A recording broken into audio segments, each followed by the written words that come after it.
Hello! We are actually alive again.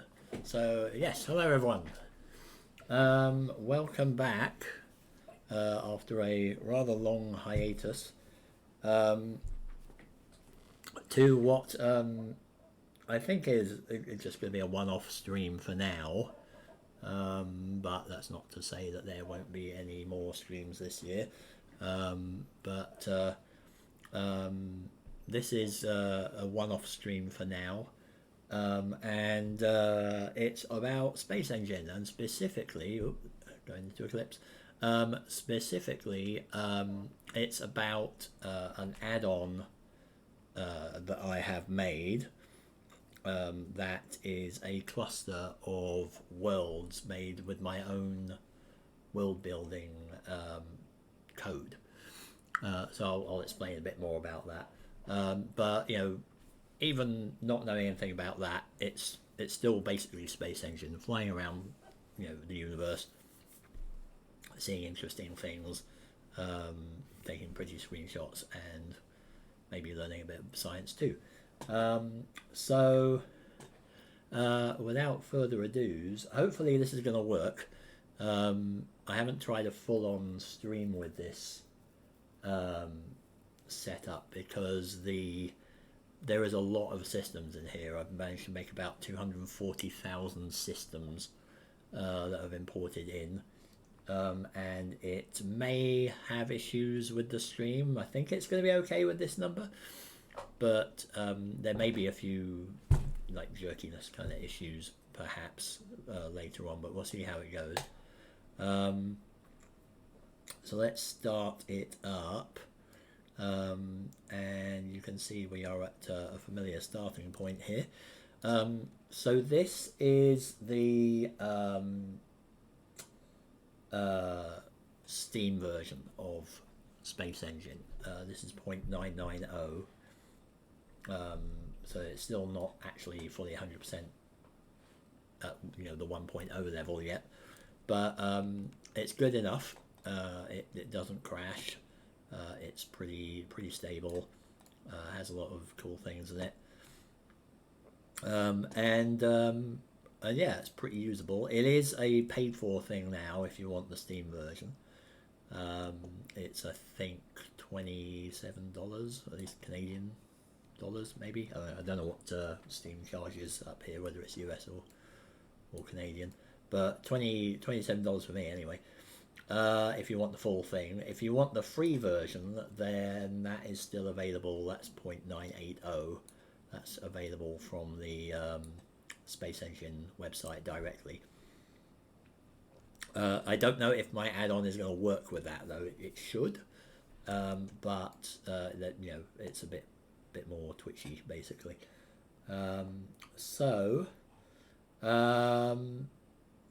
Let's have a look up here. Oh, hello. Hang on. Sorry, still getting used to this format here. UK Sega 16-bit. Hello. Sorry, I think it's like the first time I've used the new layout of the Twitch dashboard here, so I'm not entirely familiar with where everything is. But let's head back out here. Quite a ways. But yeah, I mean it's a good thing to do on Twitch. This really, you can just sort of fly around and chat with people. It's pretty laid back, and it's good as well if you know a bit of the science too. So here we are outside the Milky Way. And we are going to go to our cluster.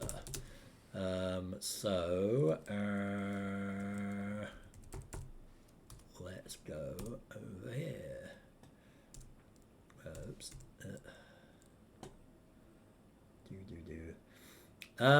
Ideally, I would recommend getting the paid version, to be honest. Like I said, just because it's more stable. And it's also being updated reasonably frequently. but you know what you're seeing here is in the you know, it's in the paid and the free versions kind of. I mean, it's what they look like, but you know, it's just this is my own content. So I'm going to show you now what this looks like. So here you can see hopefully a cube of stars. So I've just pumped all the magnitude, the visual magnitude of this way up, so you can see everything. There's a bunch of background stuff and, you know, visible behind it.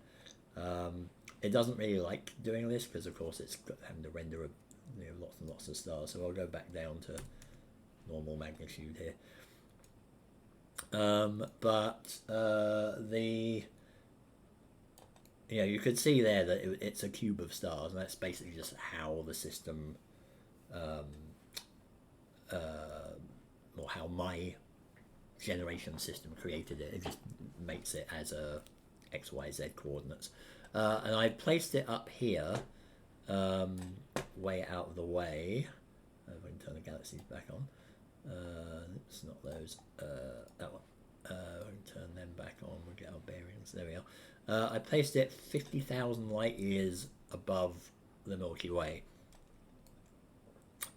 which gets it nicely out of the way of everything else, and we can sort of be reasonably sure that anything we're seeing around here is you know, part of the cluster and not just randomly generated background stars, because of course Space Engine makes its own procedurally generated stars as well. And if you're coming at this cluster from a Space Engine perspective, it's not actually that different to what Space Engine itself generates, because Space Engine generates stars and planets on its own. The difference here is that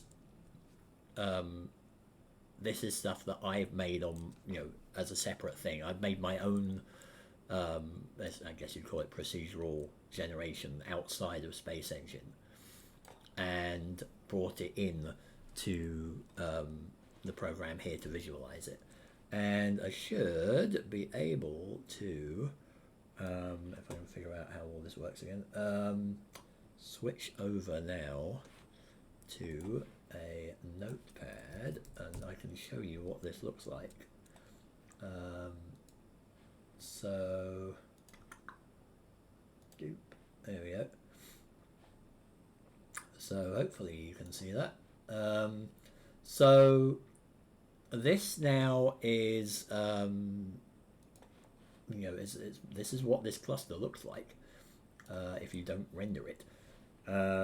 So this is a bunch of,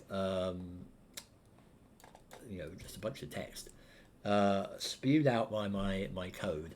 And the code, you might be amused to know, is actually, now it's a kind of horrible hybrid of Fortran and Python. But the actual code that writes this is actually Fortran. It's not quite Fortran 77, it's like Fortran 90. But the reason it's Fortran is because that's what I learned at university. And despite what anyone else says, it's a darn good programming language, and it's still reasonably good. It's good enough for my purposes, for sure. But that said, I'm not a crusty old fogey that's stuck in the past here. I am learning Python, and so in order to get this stuff from Notepad, you know, from the text version here into the Space Engine version, I had to come up with a Python script, basically, a very complex bunch of Python scripts, actually. It's a really convoluted process to get it from this to Space Engine. But I managed to figure that out and turn it into basically this, which is what Space Engine can read. So you basically have, you know, your planets defined like this. You have stars as well, depending on what you're looking at. And it turns it into this, which is then read by Space Engine, which and then visualizes it. So along with this, like this solar planets text thing, there's a whole bunch of other files as well. There's some stars files, and let's see if I can fire one up here.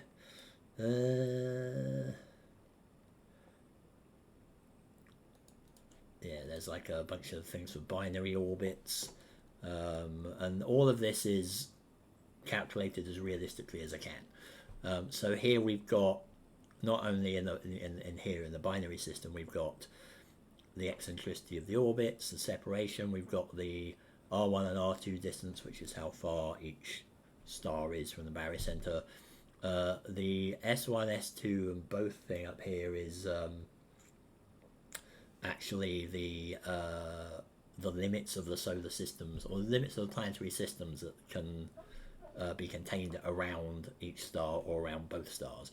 So S1 and S2 are actually, the stars are close together, and you can put planets kind of tight around them. And then both is the circumbinary planets, so there's a distance beyond which planets are stable enough to remain in orbit. So this system can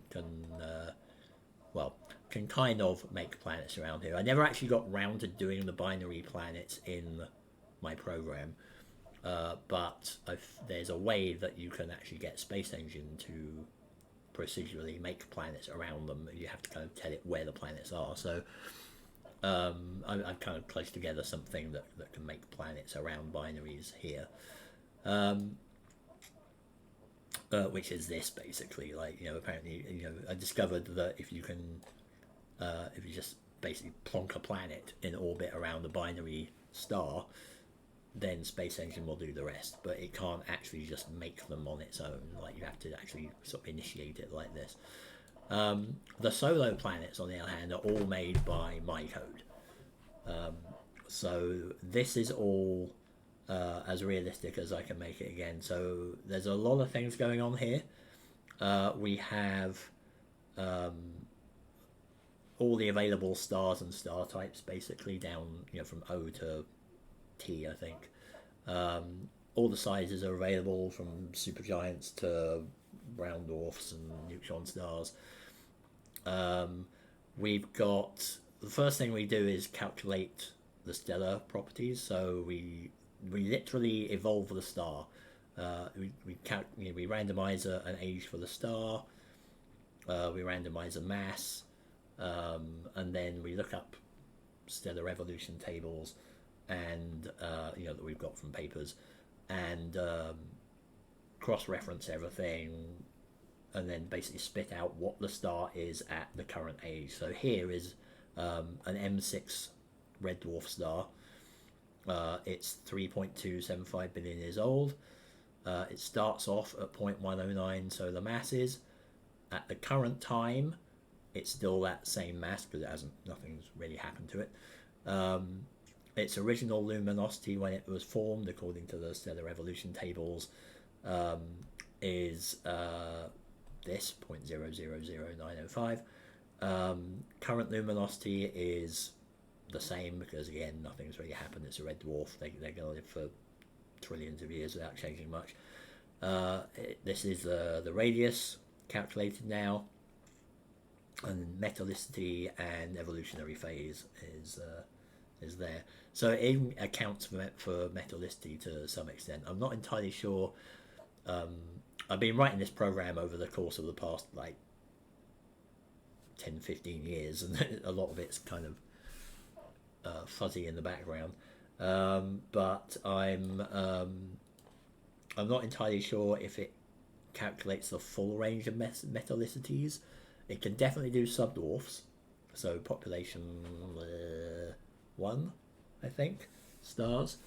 I can never remember what the populations are, but there's the old stars that were born at the beginning of the universe that are mostly called subdwarfs, and there's the new ones that are like solar type, which are metallicity 2 here. So I don't know if I've incorporated any of the other like more metallic or slightly less metallic, but I think there's options in there.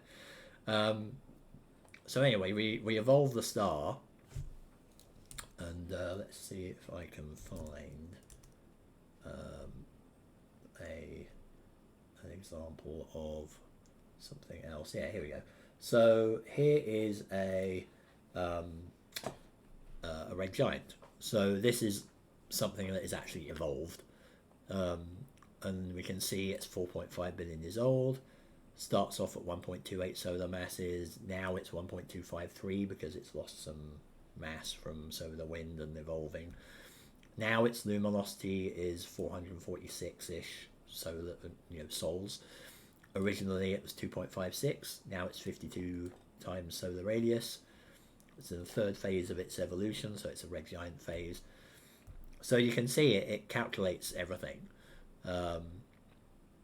It also calculates where the habitable zone is and how far it's moved out, because now, in this case, it started off at 2.5 AU, now it's 40 AU because it's now a red giant, it's a lot more luminous. So, you can actually evolve the systems out, and then we generate the planets. And what I do here is I generate the gas giants first, then I migrate them. So at the moment they migrate inwards. Like I know apparently they can kind of go in and out, they've discovered now, but I kind of kept it simple and just started them off and then migrated them in by a fixed ratio, which in this case, in this particular system, was 0.696. But in this next system it's 0.173.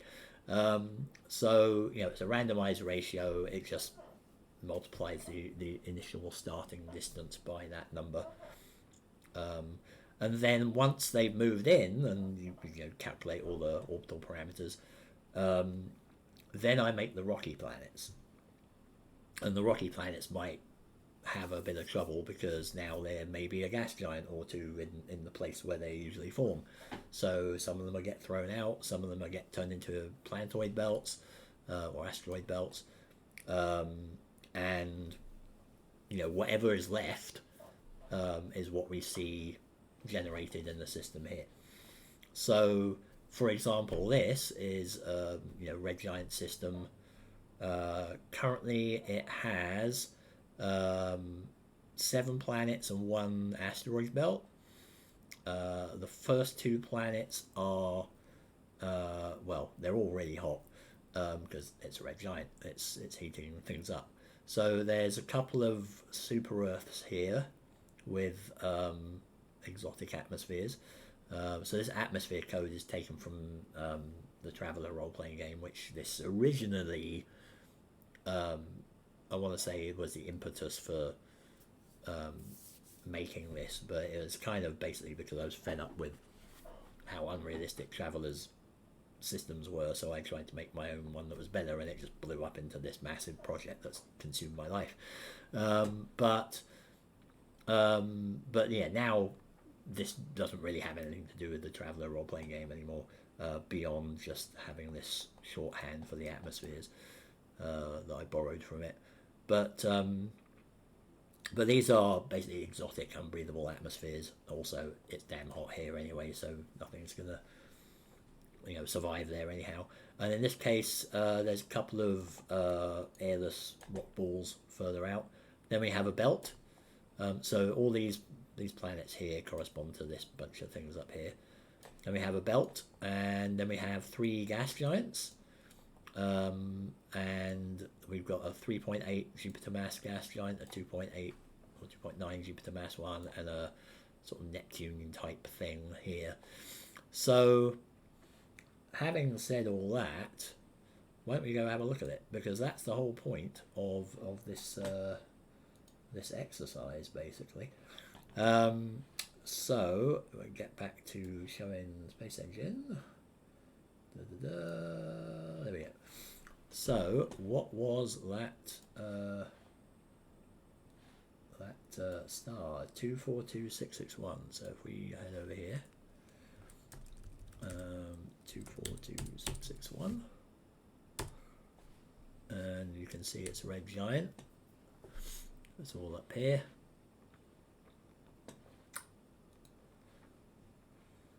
Hopefully this is not going to explode. There we go. And here we are. So let's turn off the Milky Way in the background again, just make it a little bit easier for ourselves.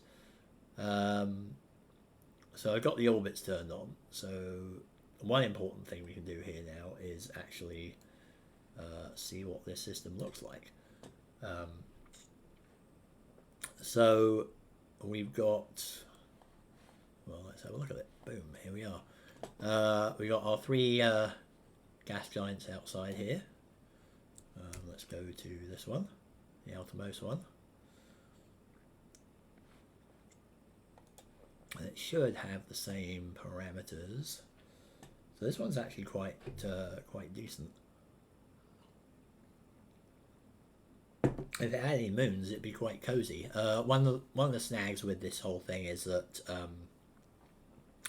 while Space Engine can procedurally generate a lot of things, apparently if you import a planet, it doesn't actually just make its moons for you, which is a little unfortunate because that would have been quite nice, but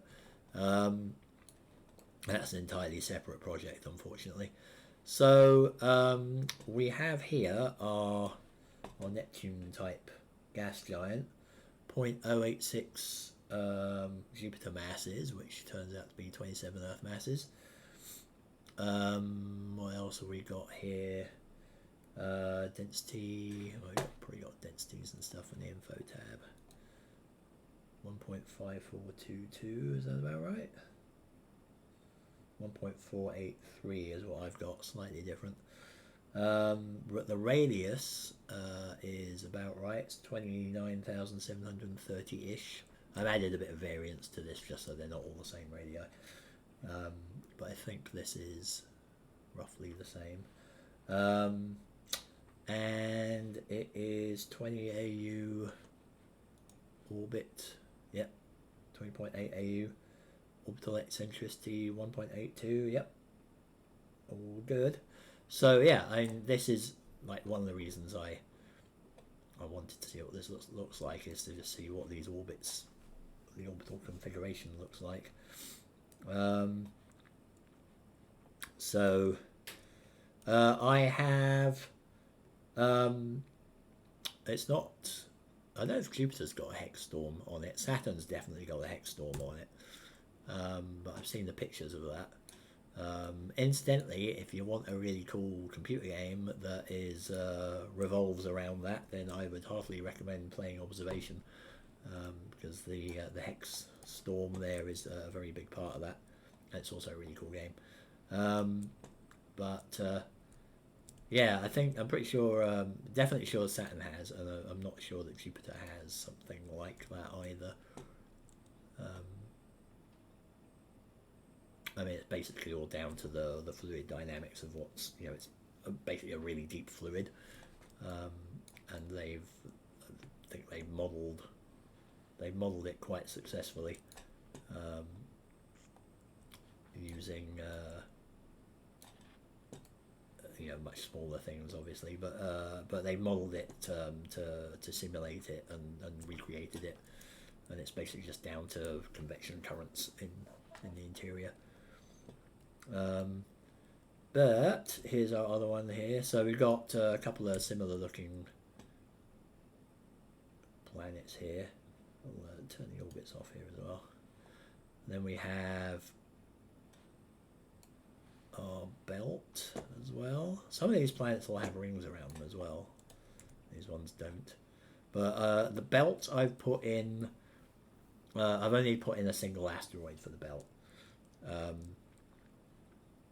Because I can't put in hundreds of asteroids, because that's going to just kill it, because a lot of systems have belts in here, and if I put them in every one, it's going to just destroy it. So I just signified it by one single body. And then we get in here, and these particular planets are completely bonkers, because not only have they they're closer to the star, which is heating up, but as you can see, they're streaming away material. There you go, you can see that little comet tail behind it there. So you can see that, and they're basically boiling off the space. So this is it's set the temperature of this one at 966 Celsius, which is rather toasty. What we got here? There's a slight greenhouse effect. We've got a little bit of an atmosphere. Like this was generated as a vacuum world, but it's turns out that where it is so darn hot that it's just melting. So that's pretty fun. And then of course further in it's even worse. We're getting quite close to the giant here. So this is the other. Oh wow, I don't know what's going on there. Like this is the other vacuum world supposedly. This is only about 250 kilometer radius-ish, yeah. So it's 600 kilometer diameter here. Again, because I varied, added a bit of that randomization to the radii. But you can see it's pretty. The giant is looming large in the sky here. Now these two worlds, the innermost two, are going to be in trouble. This is basically a big ball of lava. It's 2,855 degrees Celsius. It's probably so hot it shouldn't even exist. Like it should just completely have boiled away by now. That's way above. I'm not entirely sure what the vapor, the boiling point of lava is, but it's got to be around here somewhere. So this is a planet that should not be probably.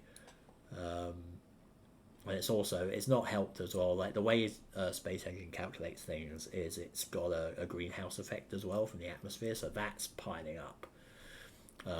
But really, this atmosphere should be, if it even exists, should be silicates, metals.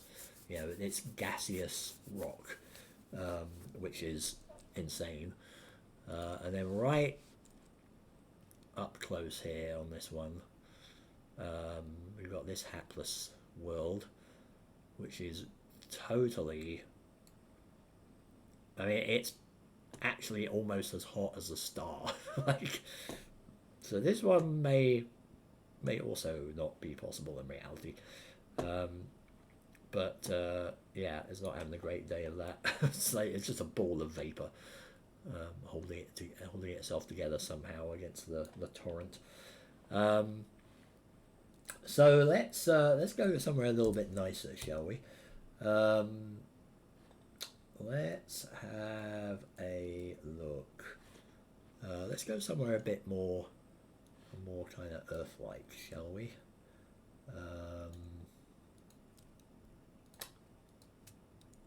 Let's see. Get all that opened up. See if that'll work.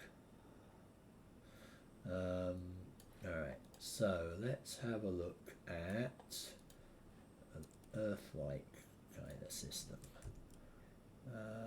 That's a very pleasant one. So I'm looking up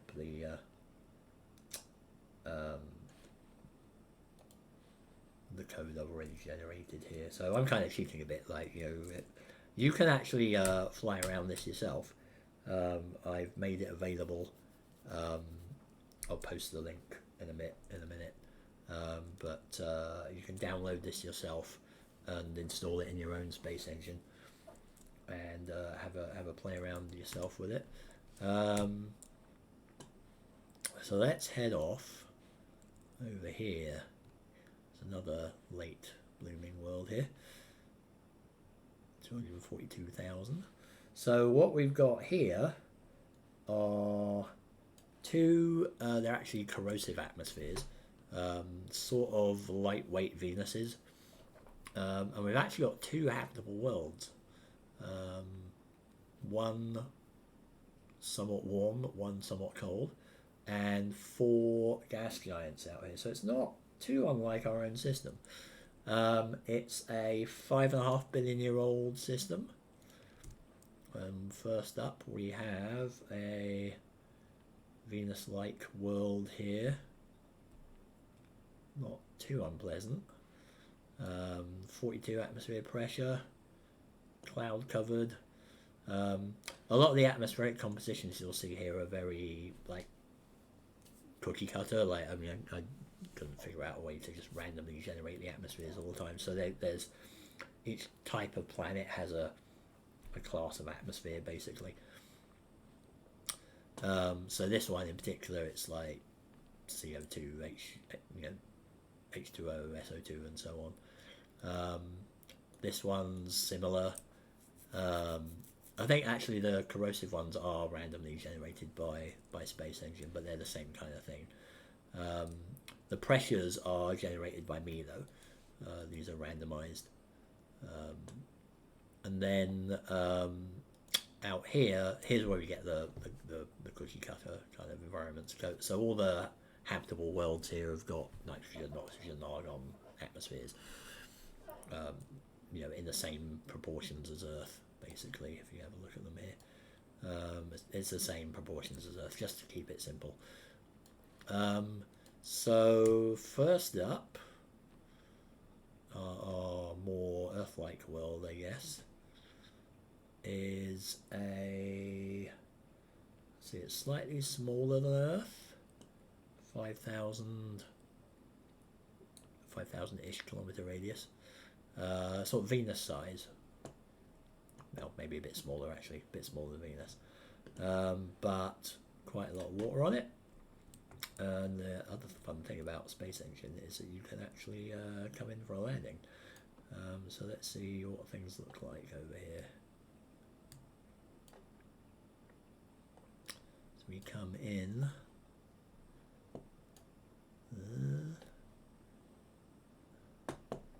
Murky down here. It's probably because we have the sunset. Adjust my speed.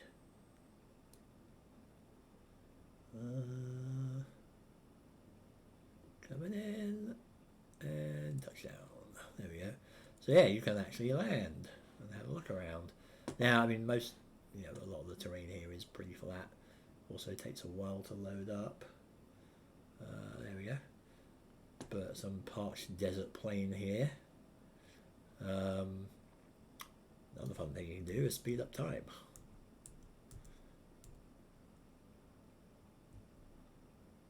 So sun seems to be rising. Oh, going down. Oh, I'm going up again. I think I landed near the North Pole. Because it's doing weird things. But there we go. We can take off. Let's see if we can find the water. Oh, there's a river. Oh, that's nice.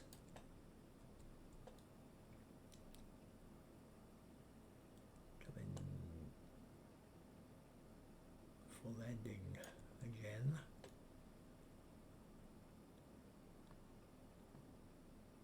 There we go. There we are. So this actually has life on it. Again, this is something I didn't generate in my code, but I got Space Engine to generate it. So it's not procedurally generated in Space Engine, but I've randomized it in the conversion code so that some planets could have life. Because again, Space Engine doesn't want to procedurally generate things automatically on imported systems. It seems to be a bit fickle about that. Like it'll make the atmosphere compositions, but it won't make moons or determine whether there's life or not. So I'm not entirely sure how that works. The water level here as well. If you remember from the tables that I showed you, there wasn't a water level there. that again was something that I got Space Engine to make, and by basically setting up a bump height and a bump offset in the scripts, and then a water level. So you know, I knew which worlds had habitable atmospheres that I generated. So for those, I made it possibly make a hydrosphere as well. So that's randomized. And the downside of that is that because that's stuff that's kind of added in the intermediary step between my code and Space Engine, the downside of that is that if I have to regenerate the Space Engine code, then all of that randomization gets re-randomized.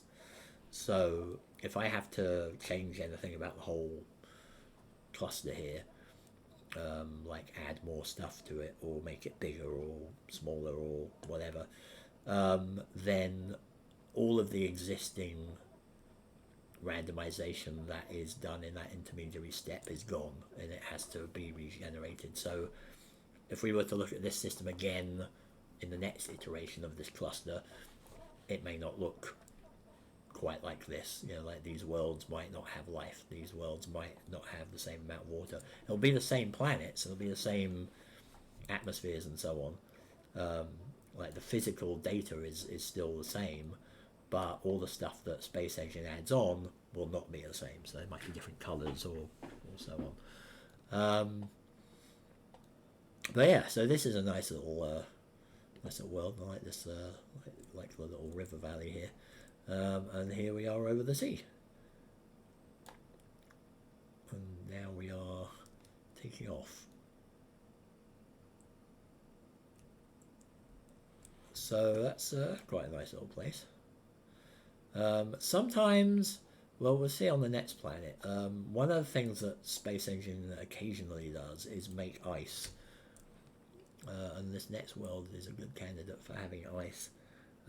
Again, it's something that I can define myself in the code, but yeah, I think it has made a bit of ice there.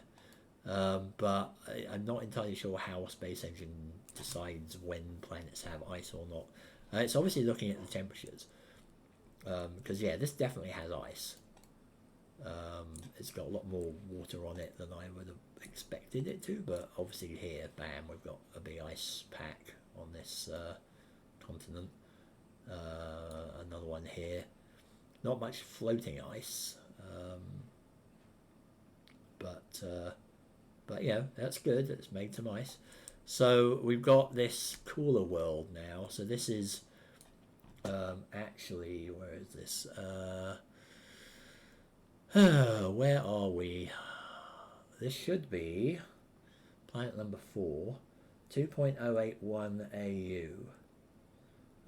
And the habitable zone is between 1.09 and 2.19 AU according to my calculation. And if you want to just sort of see that for a sec, here it is.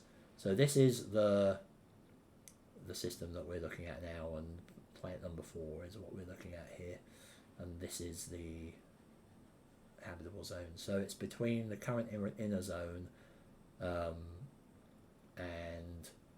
the current habitable zone distance, I think it is. Yeah, this is a bit weirdly laid out because that's the inner, like the inner, sorry, the outer boundary of the inner zone is where it says current inner zone, and the habitable zone, current habitable zone is the outer boundary of the habitable zone, and then the current outer zone is the inner boundary of the outer zone, which is where all the gas giants and stuff form. So this is near the edge of the habitable zone, basically. That's why it's cold. But it's not doing too bad for itself. It's got marine and terrestrial life. So there's life on the ground and in the water. Multicellular, so it's quite Earth-like, really. Let's go have a look. Sometimes the terrain gets interesting when you have a life.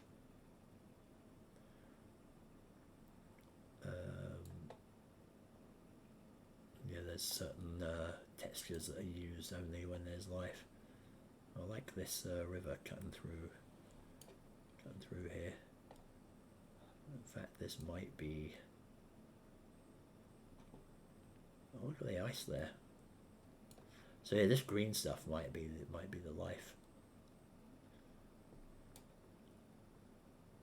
So you come on in for a landing. Let's tuck that away. Oh, this is really cool.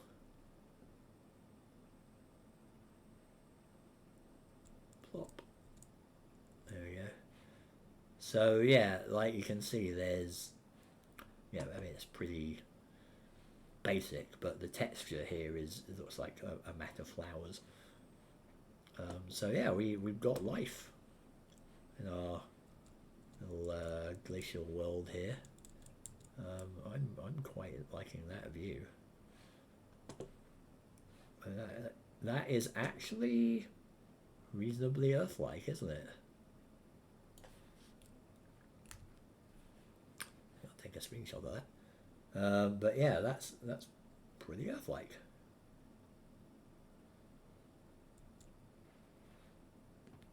Is it not? Let's see. Come on, wakey. Get a bit jerky. Might not like that. Let's have a look. Get up. Get up and away. It's having a bit of trouble.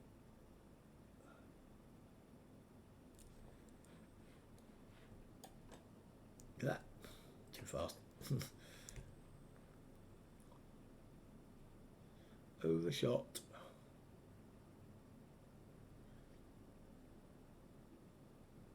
There we go. Right.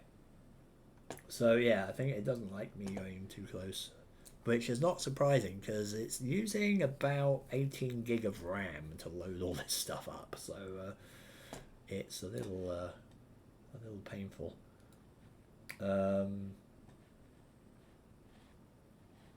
So let's see what else we can do here. The gas giants are,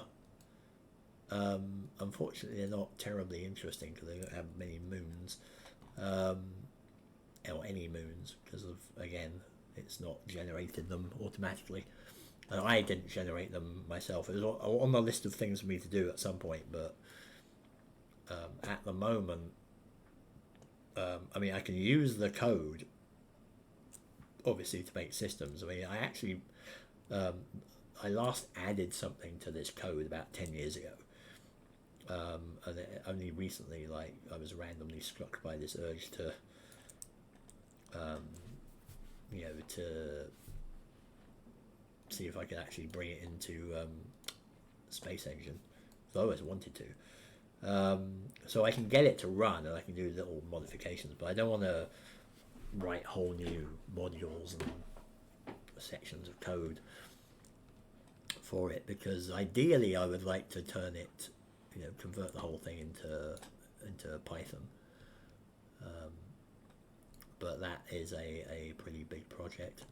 So this is a bit of a Uranus-y, well, it's got a Uranus-y kind of ring system maybe, but this is one of the gas giants, the third one out, and out here we've got a super Neptune, bigger one.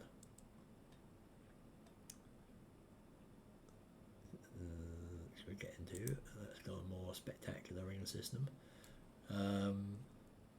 slightly anyway. So yeah, that's, where is that? That is 32 AU. So it's roughly where Neptune is, a bit further out. Then maybe further out there might be some Pluto-y type things. So let's, where should we go next? Let's have a look what's nearby. the good thing about this is all of these are going to be my worlds, all the ones with NST. So NST is new star. I'm not exactly original when it comes to names. So we've got a few giants. One with life, interesting. We've got some subgiants. So they're more evolved stars. So what all these codes and stuff mean here is that your stars, your normal star, sun-like kind of star, will start off on the main sequence. So that's type V or size V. Then at the end of its life, it starts puffing up and expanding. And when it starts to do that, it's a subgiant, which is the 1Vs, the 4s. Then it becomes a red giant, which are the 3s, so they're even bigger. And then after that, they actually they kind of get really big and then shrink back down, but they're still giants. I used to think, I don't know if it was a common kind of misconception, but I used to think that stars went from main sequence to giant and then they became, white dwarfs or blew up or whatever, depending on their mass. But they don't. They actually they kind of go up in radius and then they kind of spike and then they come back down and then they hover around sort of 10, 20, 30 solar radii. So they're still giants. And then at the end of that, they have this thing called the asymptotic giant branch, or the AGB phase, which is another big giant phase. And that's usually bigger than the first big red giant phase. And after that, that's when they start getting all unstable and puffing out their outer layers and turning into white dwarfs. That's what your normal sun-like star does. But more massive ones will accelerate through that. They'll evolve somewhat differently. I think above 2 solar masses, they kind of go a little bit different. But they at the extremes, they'll start off stupidly bright and luminous, and then they just get even more bright and luminous, and they grow a bit, and then they just sort of blend into supergiants at that point, and then they may get hotter or cooler. They may get bluer or redder, and then they just explode. So yeah, the supermassive ones are really crazy, but most of these are pretty normal. So we got a lot, and you can have a look at. You can see the distribution here as well. Like there's a lot of M stars. Like most of the stars nearby here are M's, and that's true for the whole thing. So if we have a quick look at the notepad again here, where are we here? We are, there we go, on here. So this is actually a breakdown of what's in this cluster, so you can actually see the proportions of things. And we've got we've basically got 242,000 odd systems. Now this is slightly off because all I've done is actually I've generated the solo and the binary systems. I haven't generated these other ones because they're a pain to make. You have to because I have to calculate the barycenters and locations of the stars relative to each other in the orbits. And binaries is reasonably easy to do because they're just 2 stars. But when you start looking at 3 stars and 4 stars and 5, the barycenter calculations get ridiculous. So I haven't been quite brave enough to do that yet. But what I have done is a binary. So all it's done is generated anything that should be 3, 4, 5, or 6 stars is actually 2 stars. So we've got about 11,000 odd systems that should have more than 2 stars but don't. They just have 2 stars. So add that to here. So we've got about 50,000-ish binaries and 191,000 solos. And then breaking down the types here, of those 243,000 odd stars, sorry, 309,000 odd stars, minus a few because it's assuming that there's 3s, 4s, 5s, and 6s in here, but let's call it 300,000. This is the breakdown of that, and you can see that the vast majority of it are just red dwarfs. M, you know, you have a look here at MV stars, so they're red dwarfs. And then we got some brown dwarfs here, orange dwarfs, yellow dwarfs like the sun, and then the A's and F's, which are more massive than the sun. And these are the big boys, the really massive ones. And then we got D's, which are white dwarfs, which we'll go and visit in a minute. So they're the end of the stellar evolution phase. We also have some neutron stars, which I generated, or just partially generated. Had to tweak them a bit, but we do have a few neutron stars, and there is one black hole, I believe, in this cluster as well. But it's a sort of stellar mass black hole, so it's not terribly exciting. Doesn't have any planets, but we can go see it. And then we've got some more breakdowns here. So there's two supergiants, or two bright supergiants. There's 18,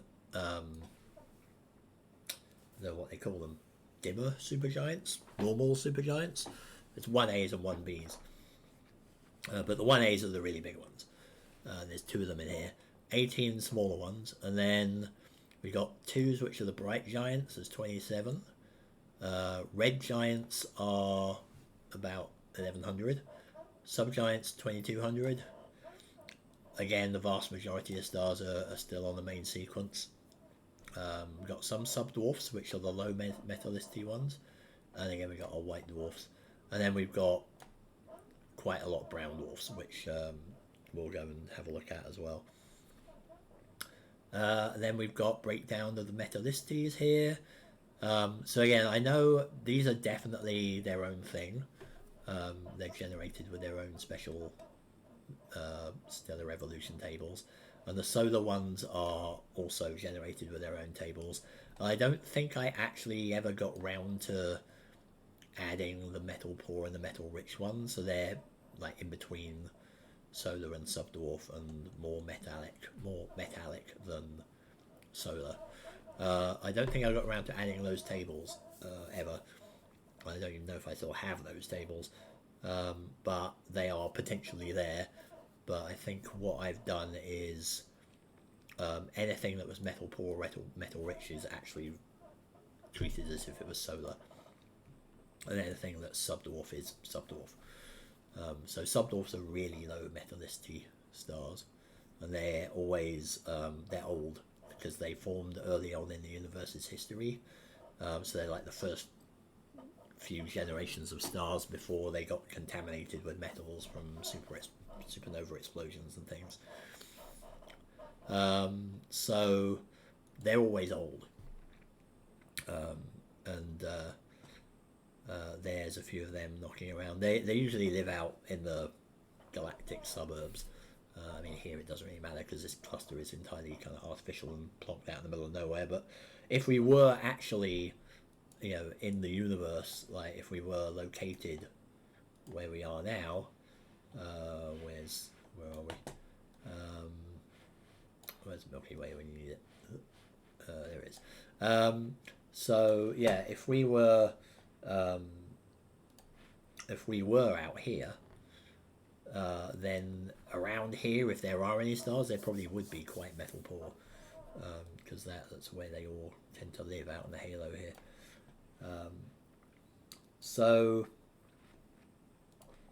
And then we've just got a breakdown of planet types here. How many systems have 1 Jovian, 2 Jovians, 3, so gas giants? How many have 1, 2, 3, 4, 5 planets, etc., and so on. You can see from here, so this is the atmosphere breakdown. So again, this is using a modified version of the Traveller system. These are the breathable atmospheres. Technically 2 and 3 are breathable as well, but they're very thin. So these are the very thin atmospheres. This is thin, standard, and dense atmospheres. But these are all theoretically breathable, but whether you can because of the pressures and the atmospheric composition and so on is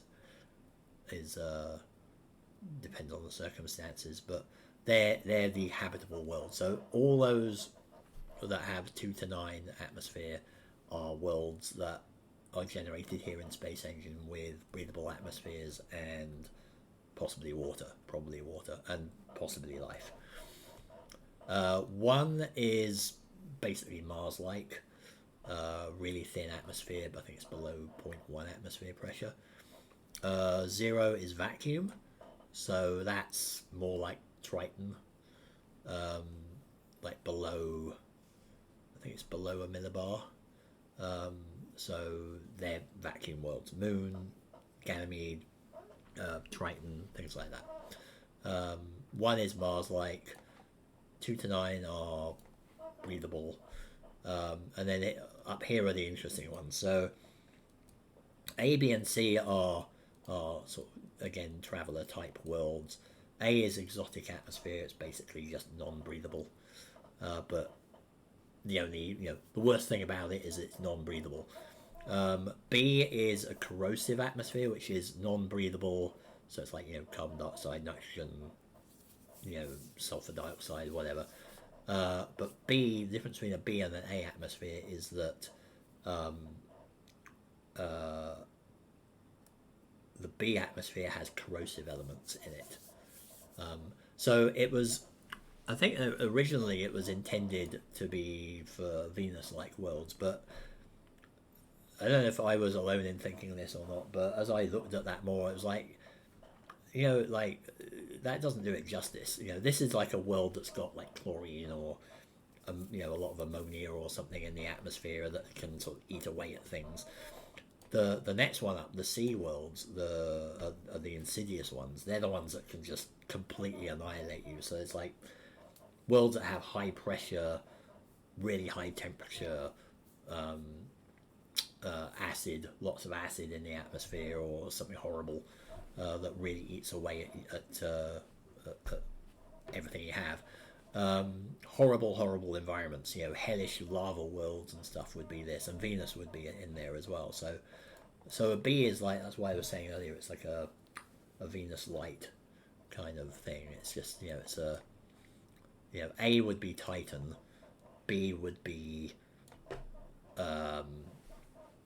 Titan with something corrosive in it, and C would be Venus.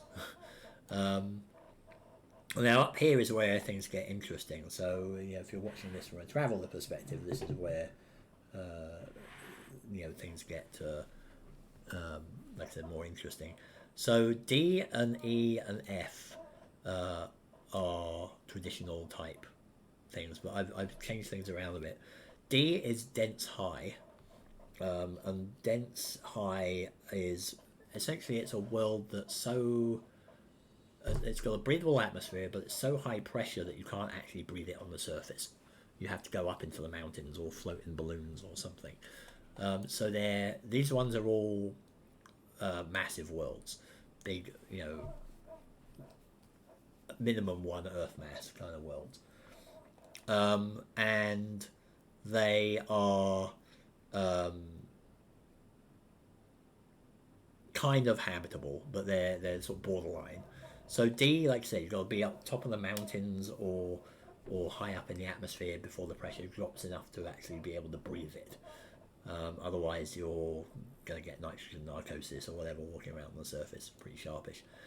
Now, in the old way of doing things, let's go back to Space Engine here. The old way of doing things, the atmosphere E worlds were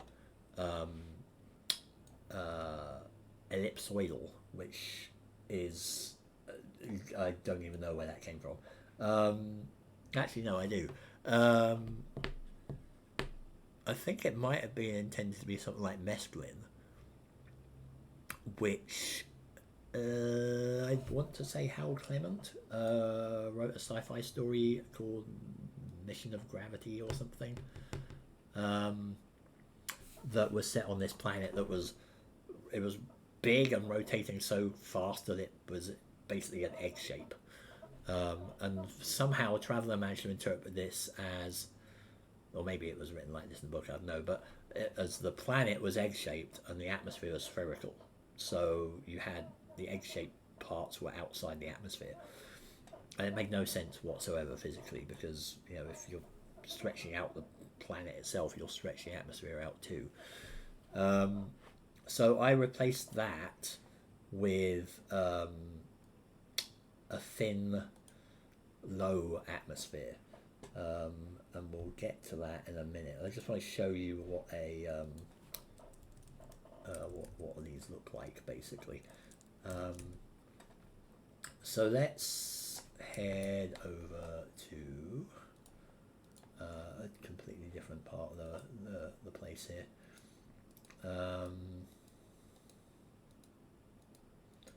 Let's try and find a nice example of one.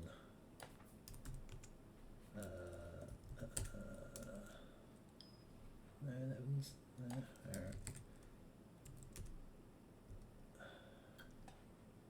Let's try and find one here.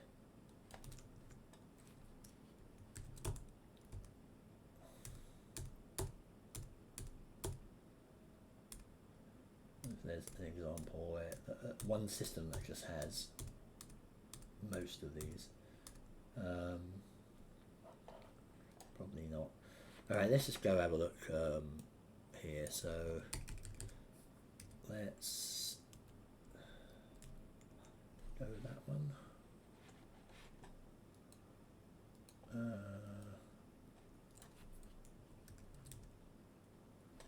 That'll be better actually.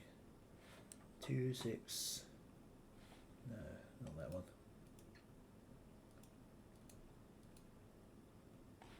No, this will do. 26953.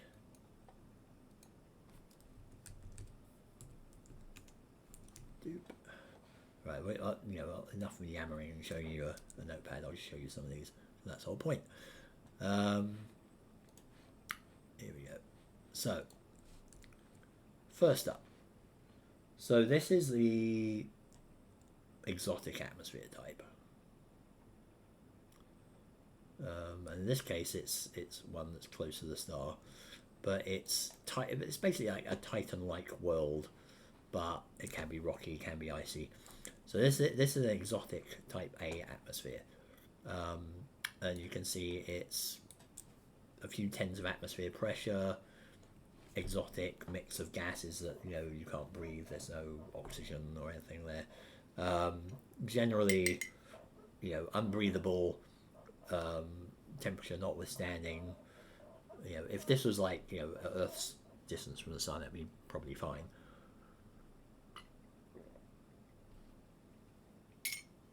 This one happens to be more like Mercury's distance from the sun, around a slightly hotter star, and so it's having a bit of a worse time for it. But 500 degree temperatures there, not very good. So this one is a corrosive one. So this is your 11, your type B atmosphere. And I haven't distinguished between them too much in terms of atmosphere composition and things, but essentially this would be like that. The Titan-like world here, but it's got a nastier mix of gases in it. I've given it a bit of a different appearance here as well, like not the same kind of atmosphere model and so on, and more cloud cover and so forth. So again, I kind of hesitate to go down towards a planet because that might kill the stream, with lag. So this now, funnily enough, is a Earth-like world, properly Earth-like world. A bit more extreme, but we've seen this kind of thing already. So this is actually the same atmosphere type as the Earth. It's a standard atmosphere, type 6. And in this case, it's got microbes in the water. Again, this is a slightly older system, 5.4 billion years. But, you know, that's your type 10 and 11, 10 and 11 atmospheres.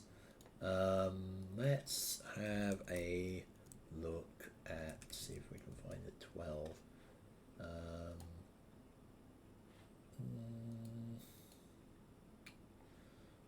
See.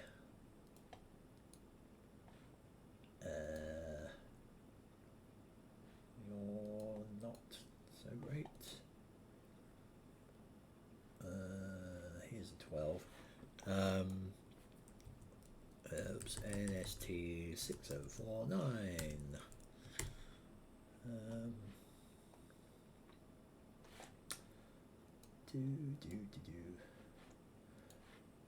While we're traveling,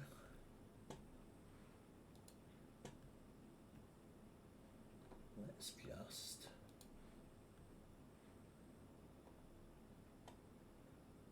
grab this, and hopefully I can put this in the chat here. Yes, okay, got it. There we go. So I've just put it in the chat, and that is a link to the this whole cluster. If you wanted it, I'll link it again later on. But in case anyone was wondering, so what are we looking at here? This one here. So this is an F star. This is a white, a whiter star than Sol. It's younger, 2.6 billion years old. But this has an exotic atmosphere here.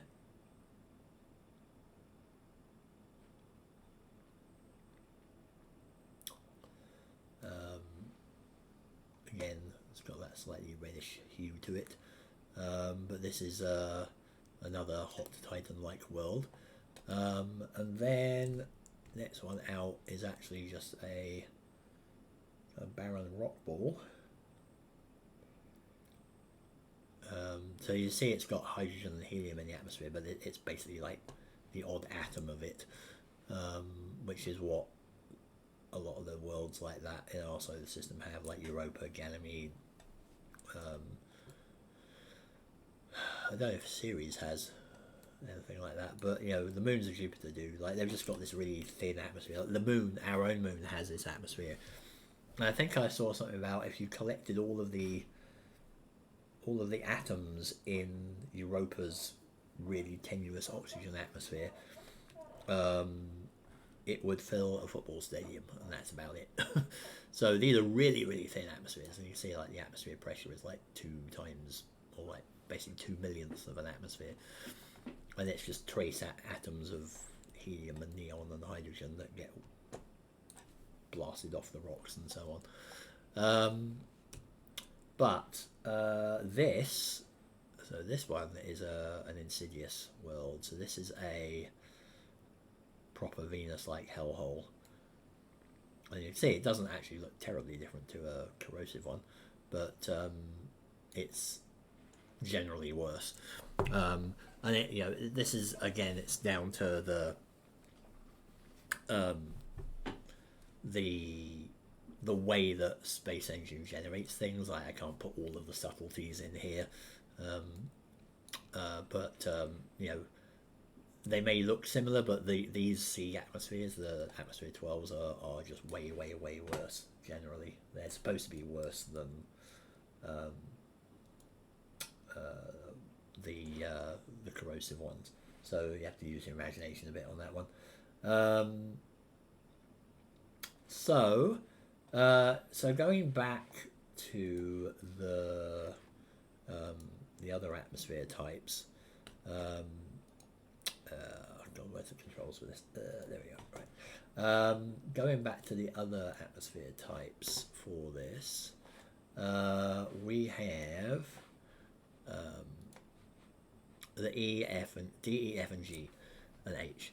So D is, like I said, it's the dense high.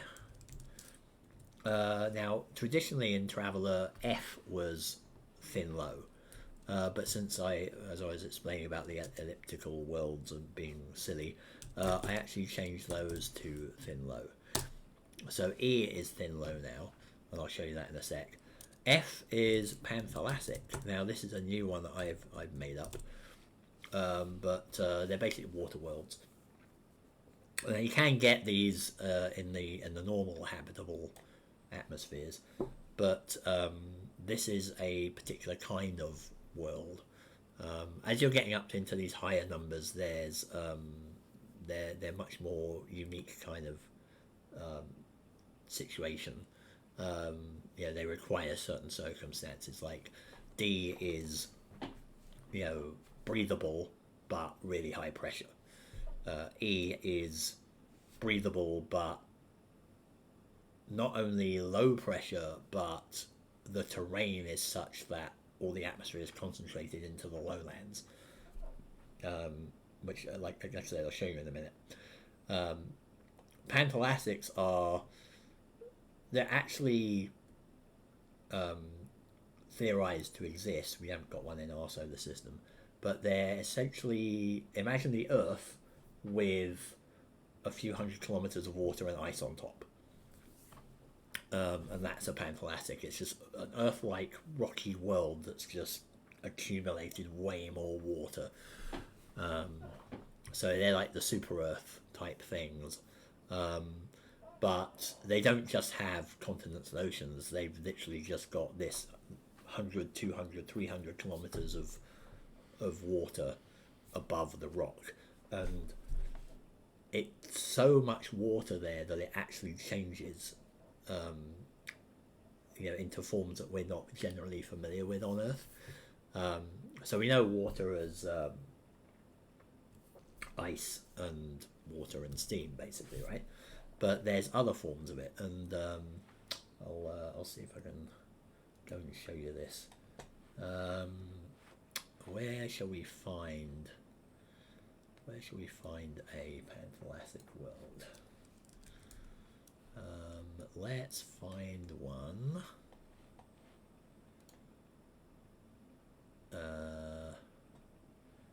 2718.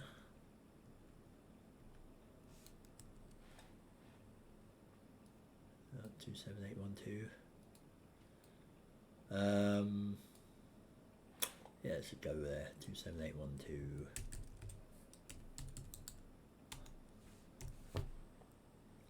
Hopefully this will work. There we go.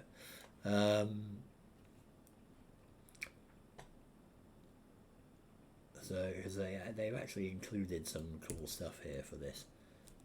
Hopefully I can show you. So this is a panthalastic world. And I'm hoping that's clouds. Let's see. Try and get in here.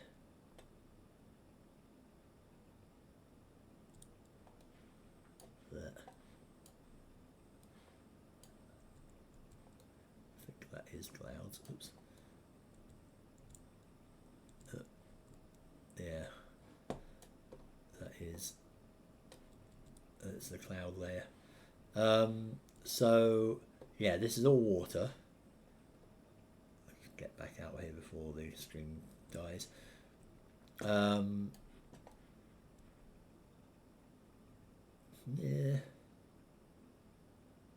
There we go.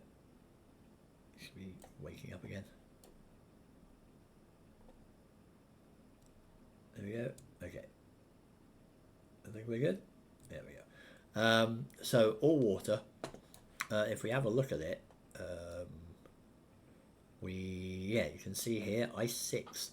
So there's 100 kilometers of water here, which I've just defined here myself. I could have randomized it, I suppose, but I just wanted to make it obvious that this was panthalatic and not like a normal world.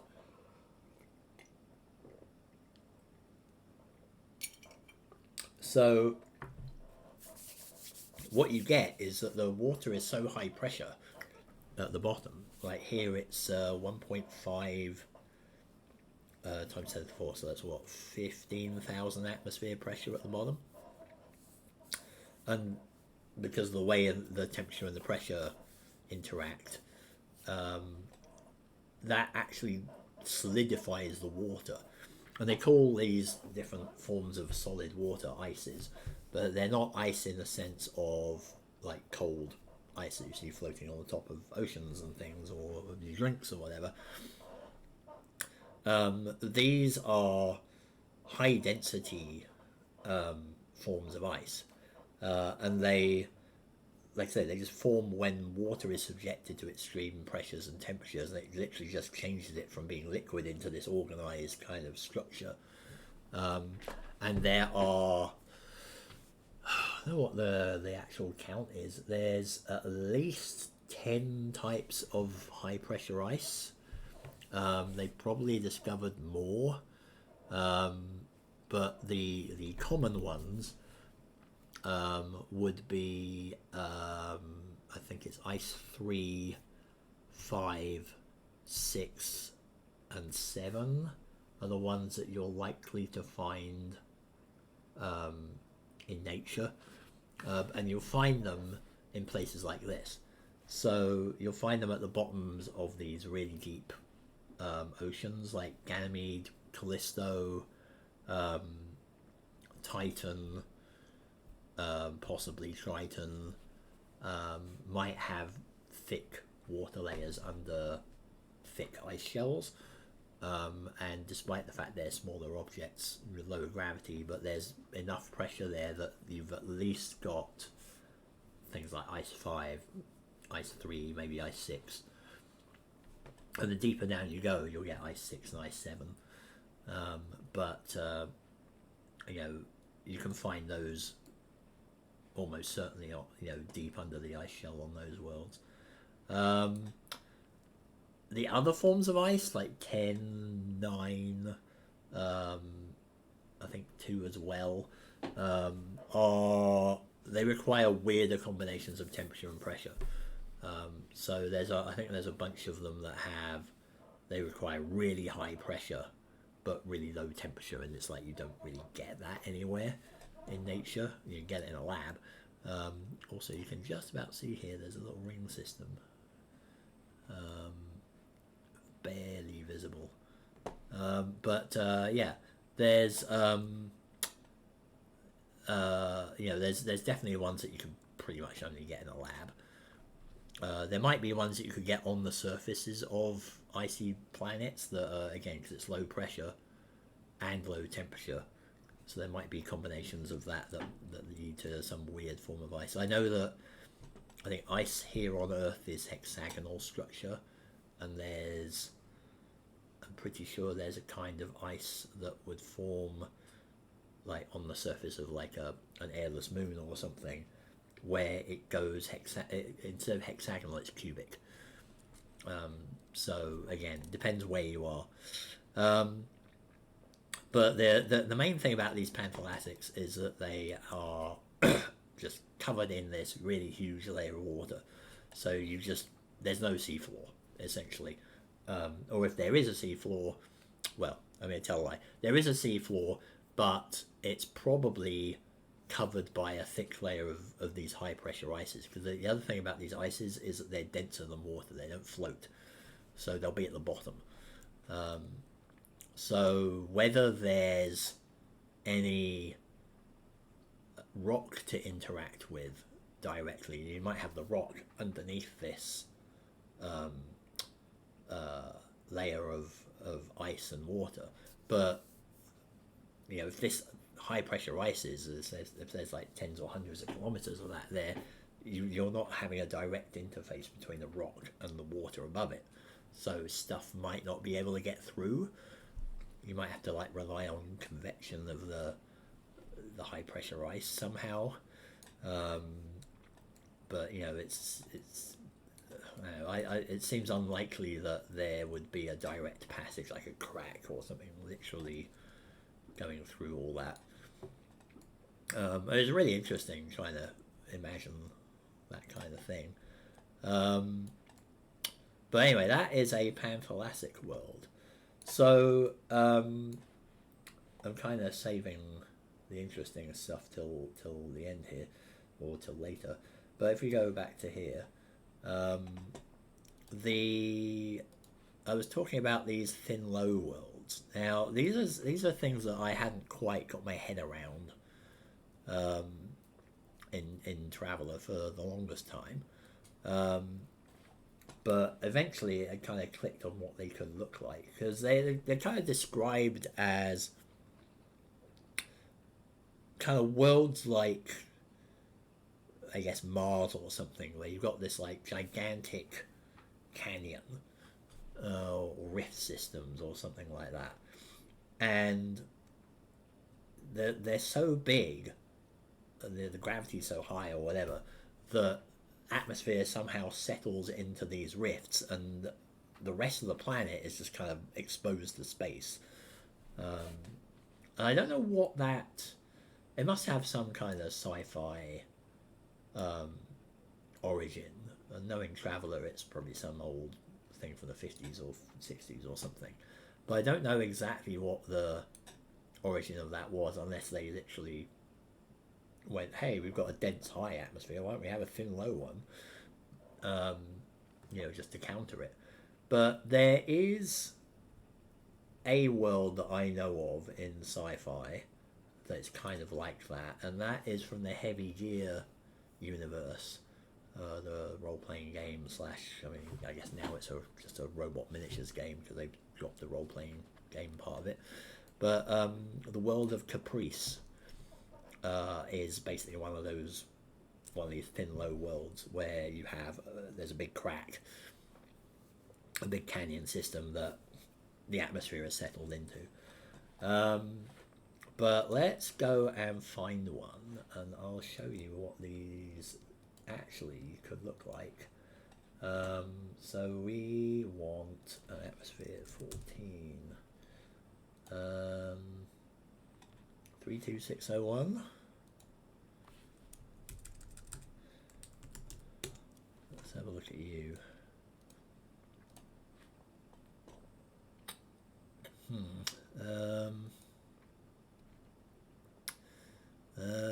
That's a terrestrial one. Let's go over here, because there's a couple of little variations of this.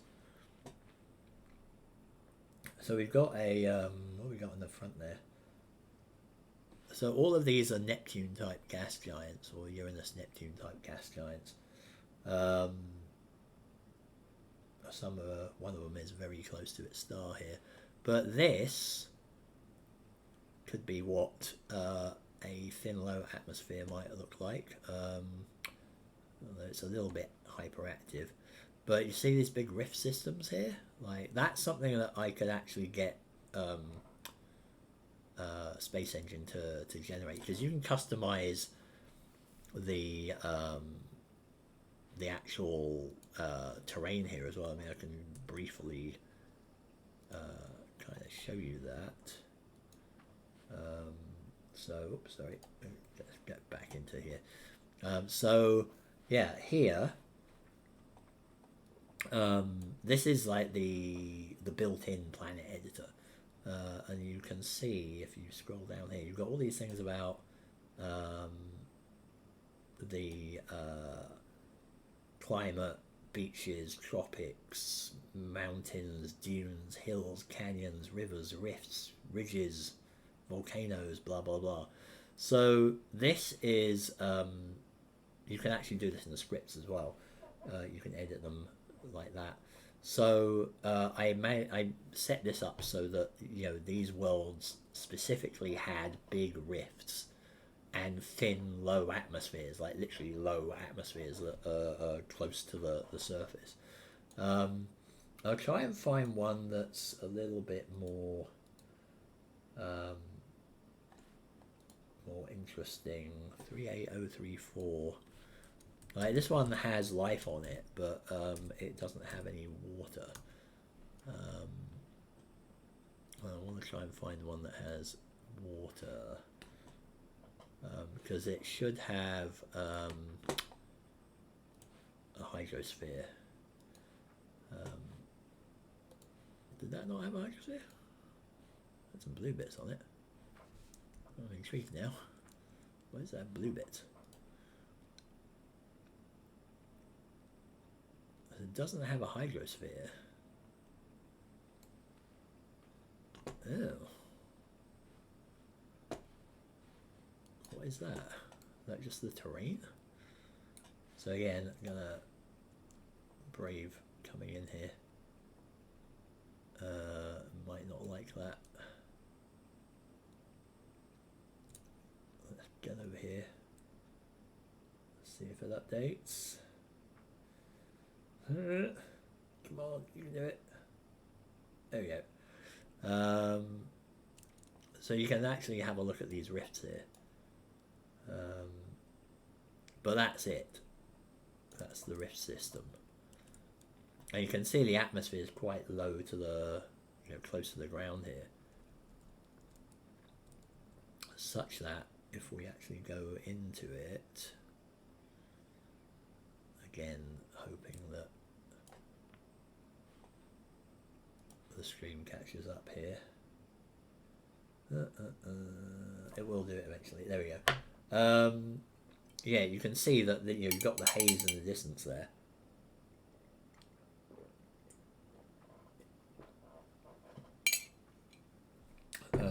You've got haze over here in the distance, and blue skies and stuff down close to the ground. And you can see here, like the atmosphere pressure here is, if you look on the left, it should be 0.425 atmospheres, and at the moment it's 0.355. So let's see what it's like. So on the ground, there you go. Like it's now we're getting up to 4.4 atmospheres. And it doesn't look too bad down here. A bit rocky and barren, but theoretically there's terrestrial life on this world. But if we zoom back up here, what was that? Sorry, I was going to have a look at the blue stuff here. That. Well, the blue stuff, once it wakes up, is... It's going to get there eventually. I kind of zoomed in, so it may have issues. There we go. So the blue stuff is just ground by the looks of it.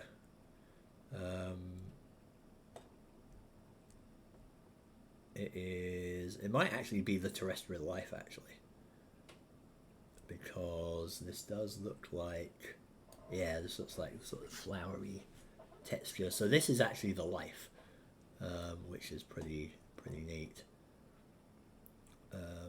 So that's what the blue is on this one. But again, it's a reasonably barren looking planet, but it looks cool once it loads itself up. Also has its little ring system there. Quite a big ring. Oh, it's quite an extensive ring system. Hang on, how far out does this go? All the way out there. You can just about see it.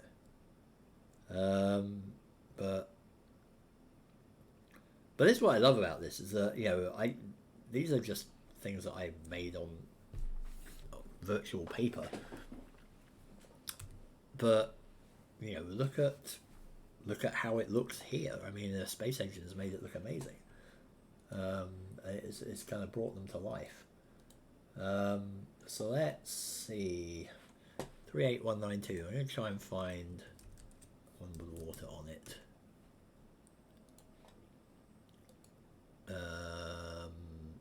There's one.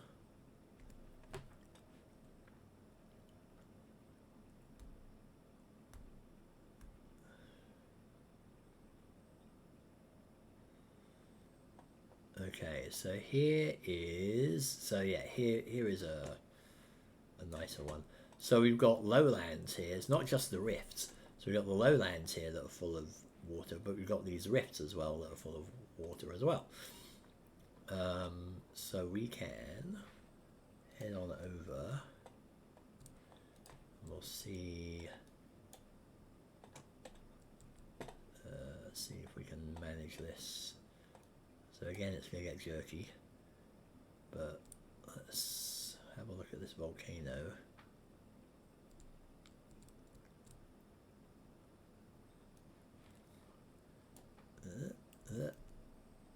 And rotate a bit.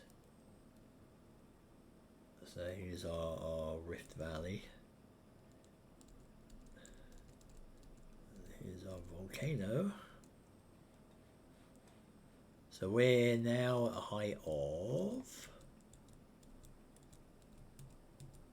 there we go.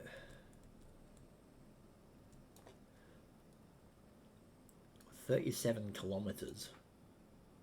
So let's wait for it to catch up here.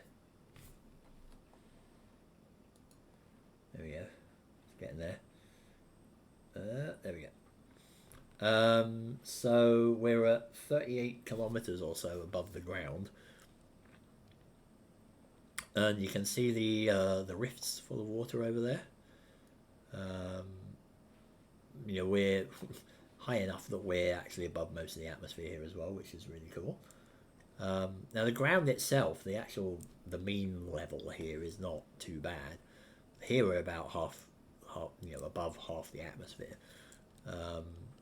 But if we can head off here and just go plonk ourselves down into the plains, which will again make things slow and jerky for a bit, but it will catch up.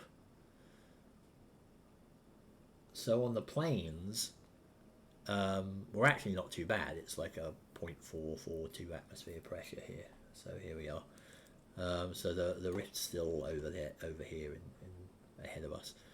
And if I can turn around, we should see, there we go, the volcano that we just were on. Slowly loading up.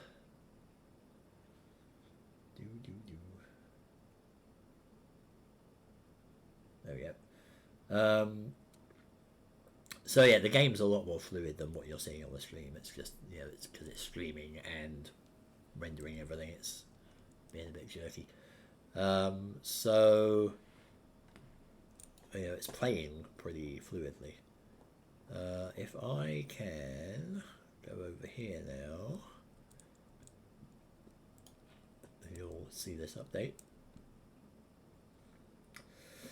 The unfortunate part of this is that the way that Space Engine works is that you basically have to fill, like the sea level is defined as the bump offset layer or level that you set in the script. So what I would have liked is to have the rifts but not be entirely filled with water. I just would have liked it to have patches of water and so on, but it kind of just puts everything up and down on a global scale. It's like there's a global water table that just goes up and down, and if you're under that height then you're flooded, and if you're over that height then you're not flooded. But this is what it looks like from the rift itself.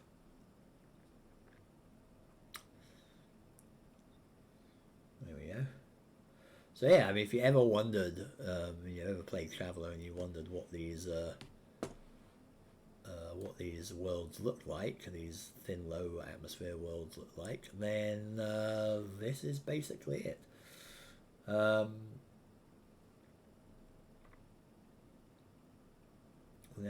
there's something to build an image around. So I'm going to head up.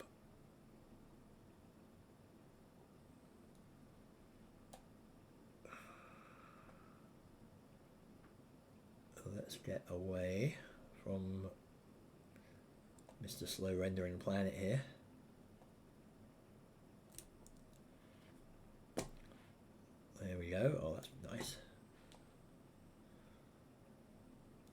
There's a nice view. Not a bad place to live. So here, like, you know, the life is marine here. I don't think space engine's got a particular way of showing marine life. Might be different colours of water, maybe, but this is full of microbes at the moment, but it's getting there. Like this system in particular, it's a G2V, a sun-like star. It's actually 4.56 billion years old, so it's actually the same age, pretty much, as Earth. Well, I say that. I mean, if we're 4.6 billion years old, 4.5 billion years old is... well, yeah, it's 100 million years or so ago. It's not that long ago. Sorry. I was thinking it was like Precambrian or something, but no, it's not quite that far back. So, yeah, well, you know, it's getting to the point, though. Like, life could be about to erupt into macrobial forms on this world. Who knows? But yeah, that's cool. So, the other two atmosphere types that are interesting here. Again, if you're familiar with Traveller, these next ones are not ones that you would have seen before. These are... I go back to the notepad here and remember to come back to Space Engine. These are the G and H ones. So here we've got exotic, corrosive, and insidious / hell world. So yeah, lava worlds and so on here. These are not possible in basic Traveller. They're possible here because my world sizes are bigger. They're defined by kilometers. So the size codes here are how many thousands of kilometer radius they are. So we've got 11 and 12,000 kilometer radius worlds. These are proper super Earths. Like in Traveller, traditionally, A was the maximum. That's 10,000 kilometer radius, which is still big. Well, rewind. In Traveller, the world sizes are the diameter in miles, I think. Whereas here, they're the radius in kilometers. So I think, what was it? In Traveller, Earth would be a size 8. In this one, Earth is a size 6. But these worlds are bigger. So being bigger, the way you generate the atmospheres is you roll dice and add the size. We get these codes that... we need these codes that are for bigger planets. And what I've come up with for these is super dense and subgiants. So again, these two are kind of... they're similar to the corrosive insidious thing. They kind of blend into each other. But the difference here is that a super dense atmosphere is a really, really, really thick atmosphere of gases that don't include hydrogen. Whereas a subgiant is a really, really thick atmosphere of gases that do include hydrogen. So a subgiant is literally a planet that is on the border of terrestrial world and small gas giant. It can hold on to hydrogen, it's just not held on to enough of it to be a full-blown snowball into a big gas giant thing. Whereas a super dense is like a super Venus. It's just got like a way higher pressure, way higher amount of gas, but it's still not quite big enough to hold on to hydrogen and you know, become even a pseudo gas giant. So let's see if we can find some of those. We want atmosphere 16, which there's lots of around. Like these are actually quite, you know, not uncommon. This is one around here. let's go to 768. So this is a red dwarf star. Got 3 planets. And the first one is a super dense one. We'll have a look at the things here. So it's 200 atmosphere pressure. So this is actually quite light for a super dense world. Again, completely cloud covered. And you can see the atmospheres. Just hydrogen, carbon dioxide, nitrogen, helium. That's essentially what that is, and it's just varying levels of how much of that there is there. So this one is also tide locked because it's orbiting an M star, so it's quite close, and that tidally locks it. It's actually a quarter as far from it as Mercury is from our sun. 18-day orbital and rotational period. So yeah, and that thick atmosphere obviously traps the heat, makes it hot, and so on. This one out here, the second planet, this is a subgiant, and it looks reasonably similar. It's about, I think this is half the size of Neptune, so this is big. This is a pretty huge world. Again, looks entirely cloud covered and so on, but when you look at the composition, this time you've got hydrogen, helium, carbon dioxide. So it's the way I've defined these is that it's still got enough of the heavier gases that it still kind of looks like a terrestrial atmosphere, but it's got also quite a lot of hydrogen and helium on top of it as well. And it might be literally on top of it. I'm not entirely sure how this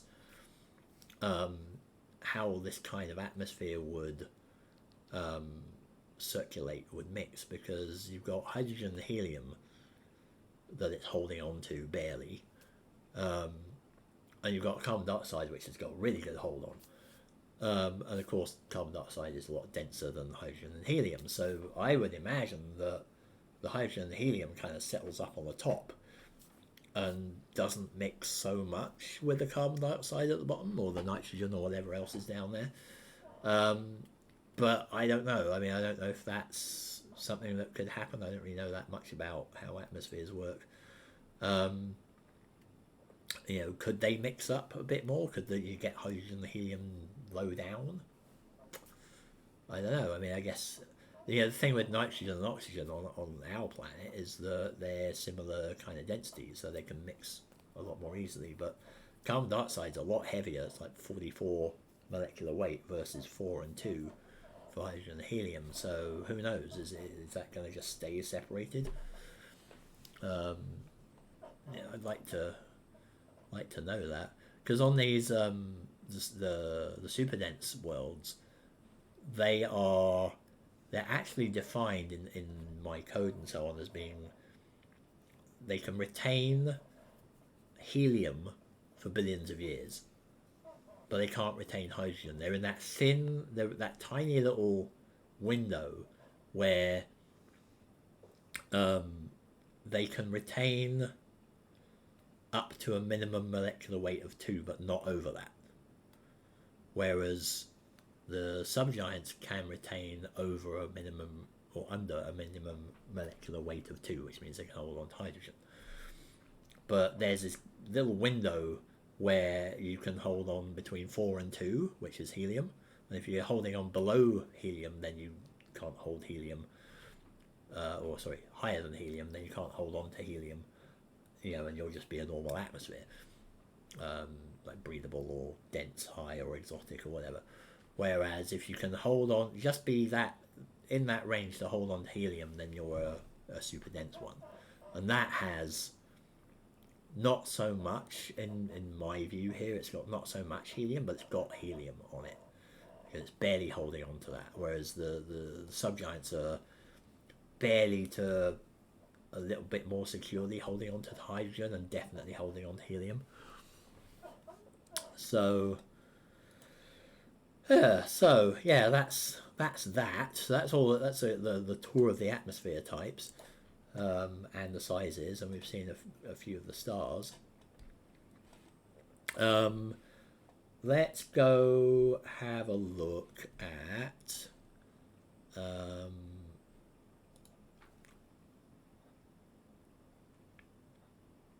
some of the other things that we can find here. So here's a subgiant, for example. So this is actually a binary. So yeah, this is a way to show off how the binaries work here. So this is something that I didn't, again, it's I kind of started to generate these in my own code, but never got around to actually finishing it. So I nailed down the solo stuff. So single stars with planets, done. But because binaries and multiple systems are way more complicated in terms of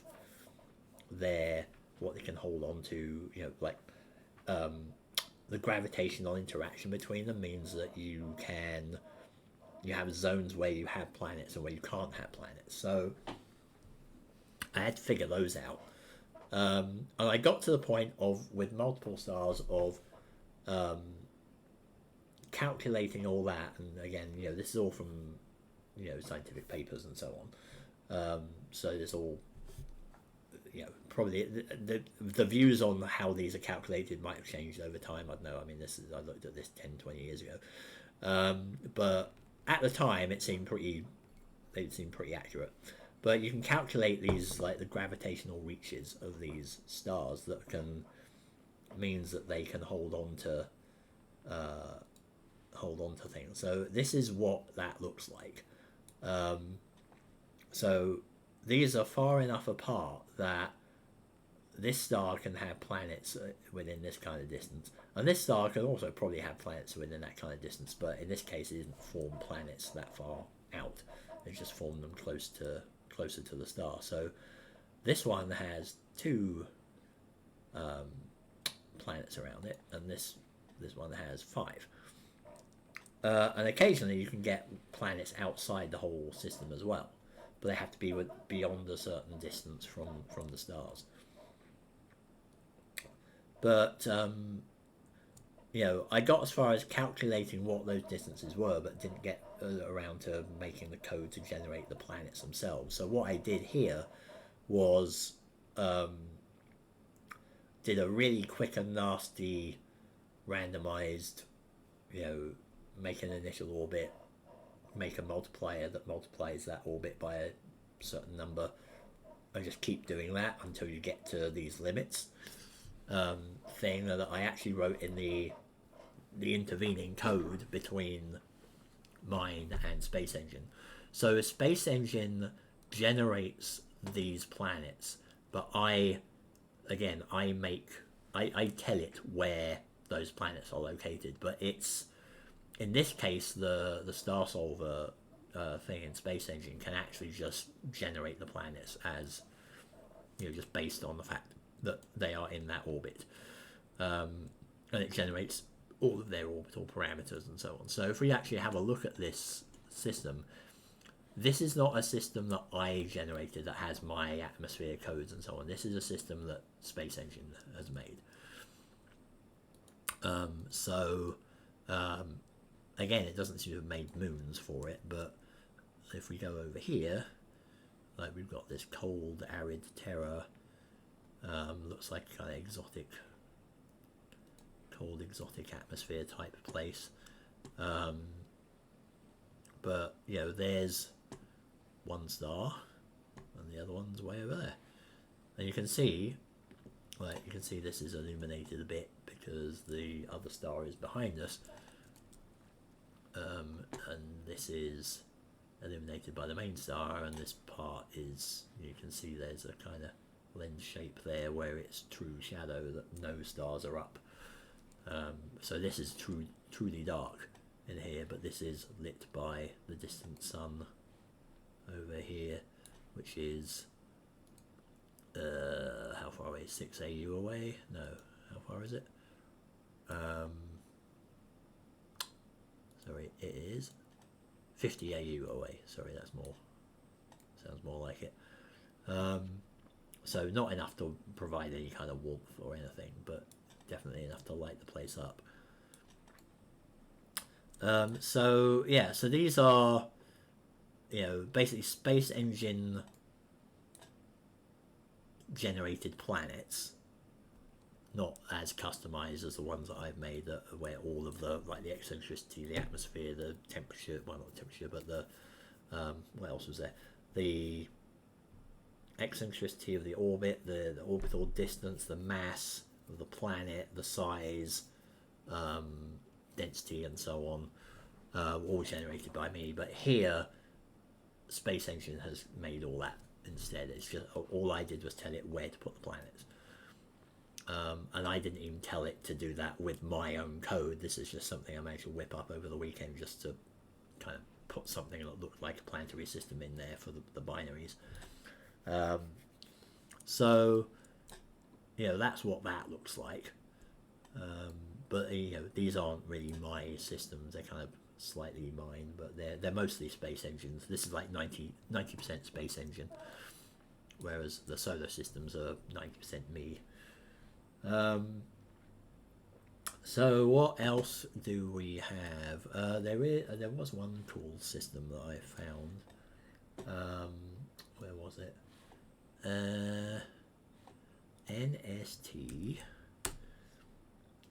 191590. So yeah, if anyone's watching this and have any questions, then let me know. Otherwise, the video will go up later on my channel, Twitch and YouTube channel, so you can put questions in the comments and so on. But yeah, this one is a cool system. I actually found this by chance because I realized that with the binaries, it got a little bit crazy sometimes. So this is a supergiant, but so is its companion. So I've actually ended up with a binary supergiant system, which is bonkers. And the reason I noticed this was the orbital distances were actually inside each other, the way it got generated. So, because I guess when so yeah, this is something that my code generated, and I guess it just didn't account for the fact that they have an enormous multi-AU radius. It just sort of placed the stars as like points. So I should probably change that at some point to take that into account. So I had to manually move these out so they weren't merged. There was one system I found that had a B companion, a B main sequence companion inside the subgiant, which was not working at all. But yeah, this is a pretty hairy system. Like each of these is, I mean, does it tell me how? Yeah, equatorial diameter is 3.3 AU. So this is pretty much out to the asteroid belt, really. And this one is 2.64 AU. So again, like this is as big as the outer asteroid belt, or the outer part of the asteroid belt in our solar system, and this is as big as the inner part of the asteroid belt. So yeah, this is a ridiculous system. No planets, because it's they're basically, it's 48 million year old system. Like, these are very young stars, but they're very evolved stars. So they're pretty fun. What else is there? Let's see if we can find. Let's go down a bit here. Because let's see if we can find a white dwarf system that's interesting. The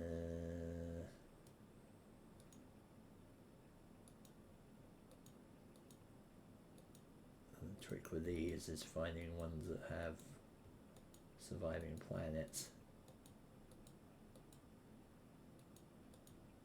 Many surviving planets.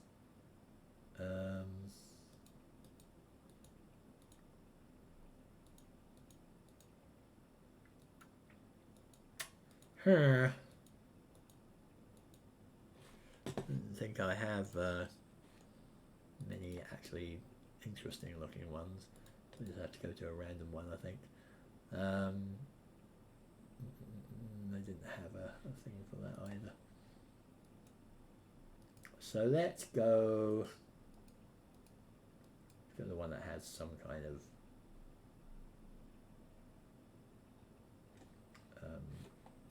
terrestrial planet around it.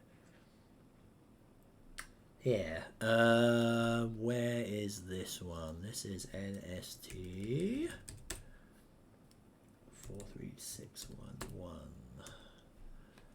Okay, so this is a white dwarf. End result of a normal solar mass star's evolution. And this one also has an accretion disk by the looks of it. So let's see what happens if we approach this. Let's turn the orbits off. Let's turn the galaxies off as well, just to make it a little bit easier for us. So getting there, you can see. So it's hard to see, but we've got this big jet of energy coming out, radio waves or whatever, accelerated radiation. You can just about see the edge of the star here. That's the edge of the star, and you can see around it is this accretion disk. Let's see if I can. There we go. So there's a star. I'll just change the exposure here. And then around it, you can see its accretion disk, which is just stuff falling into the star. You can see it's actually rotating as well, which is pretty neat.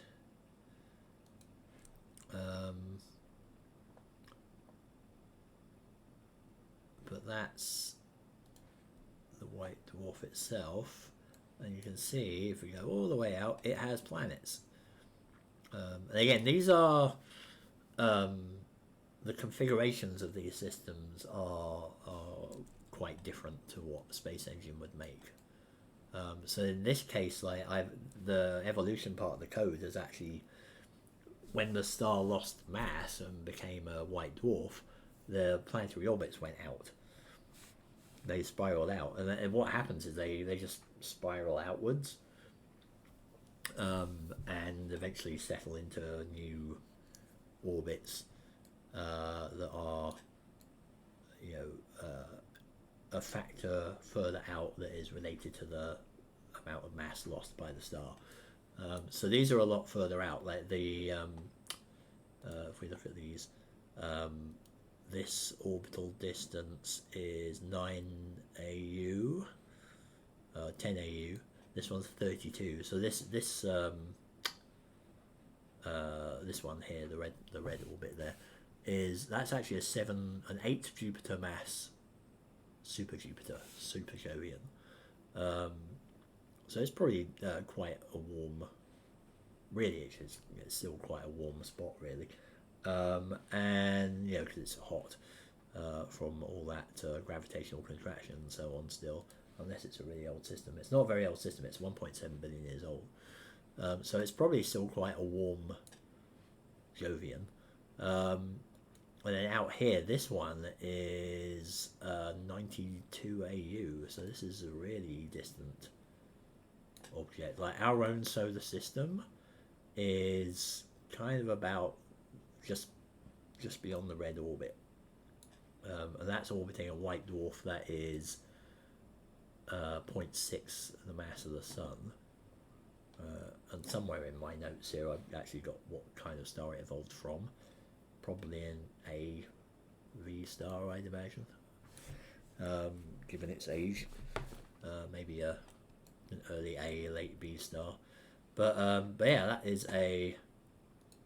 that's a white dwarf, and you can we'll go off to one of its planets here and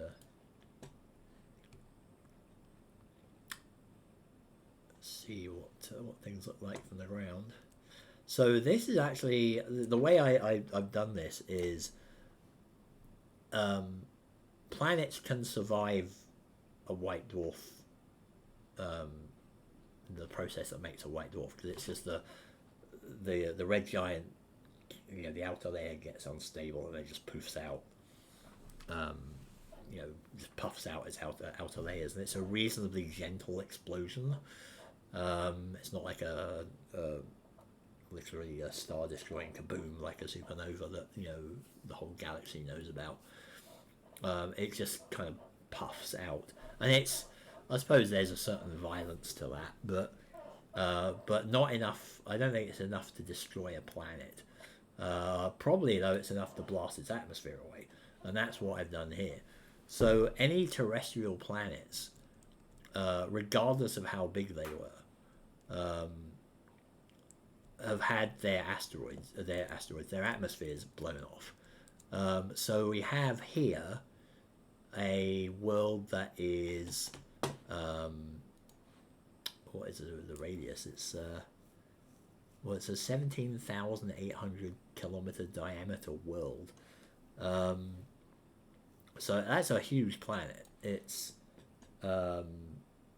basically, where are we? Yeah, it's 9,000 kilometer essentially radius. Now that's 1.5 times the radius of the Earth. Actually, quite low density. It's only about the same density as the Earth, so there's probably some ice or something mixed up in there. But I mean, where is the star? Where is the actual star itself here? There. That's the star from this distance. So we're about as far as Saturn is, I think, from the sun, and there's the dwarf up there. But the interesting thing is that this is a much larger world. So the craters look quite different. They're a lot more closely packed together and a lot smaller, which is pretty cool. But yeah, and it's this ice world as well. So probably it was it's like a super Europa or something. And you can actually see it's got these cracks on it that are like Europa, and it's got, again, the beauty of Space Engine is that you can define these.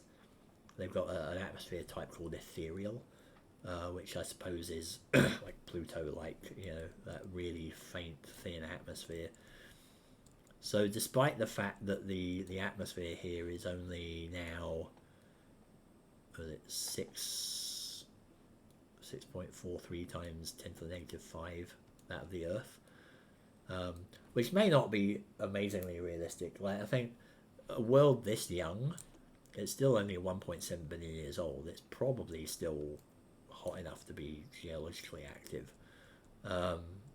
but here it's kind of dead.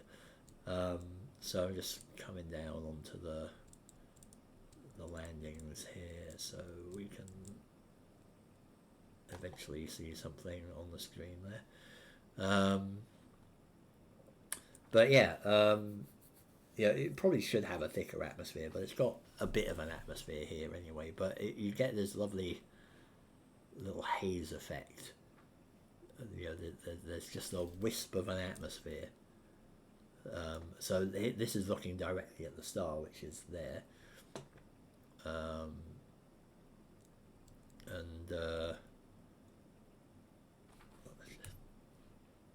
Take that as a screenshot.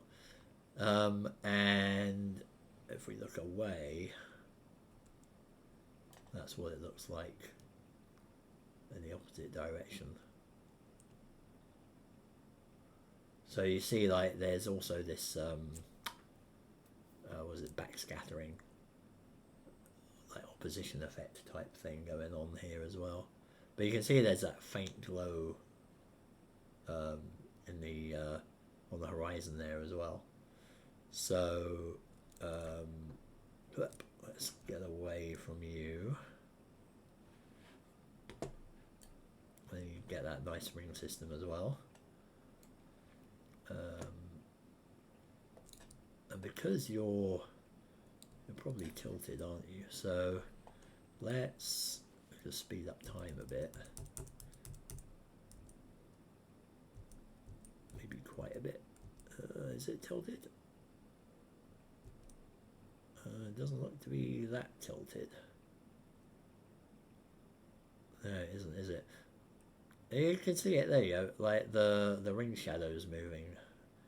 It's not awfully tilted, but you can see as the year goes by, that shadow moves up and down. That's really neat. Sometimes if the planet's really tilted, then you get some really wacky ring shadows, but there you go. So that's a nice white dwarf. Now somewhere we have a neutron star. Where would that be?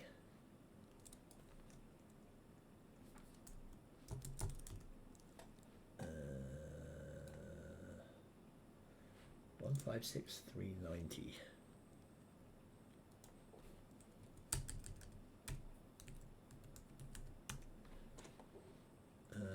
So still here, right? Good.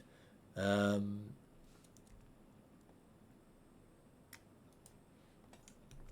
there you go, and go. What have we got here? So this one's a binary. So again, this is a space engine generated type thing. And we are looking at, oh, this is an interesting one.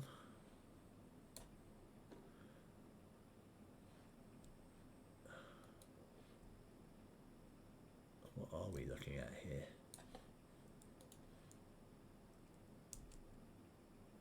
It's a close companion. Ooh. Oh, here we go. So one thing that you may notice here, the planet orbits are in green, the star orbits are in blue and red here, and they're misaligned, and I think they really should be lined up, but I can't find a way to do that. So instead we have this. But here we have a young massive star. What's the age here? 18 million years, so pretty young, and its companion has already gone supernova. So quite how this system's actually kept itself together, I don't know.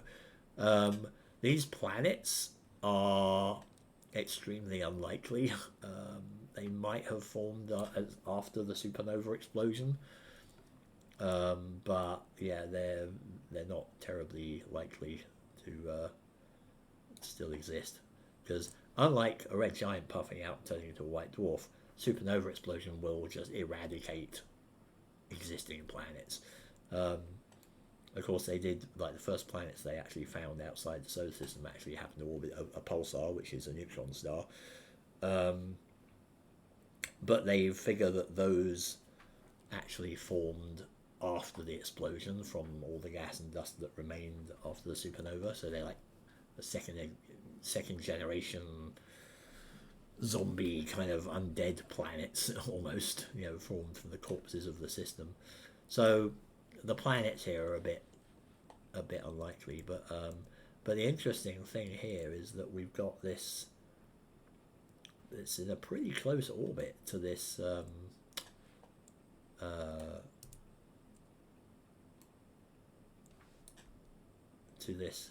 B companion here, and really it's probably tearing off material from it. It should really have an accretion disk, but there we go. Got the gravitational distortion going on. Blip. But that's your neutron star, bare.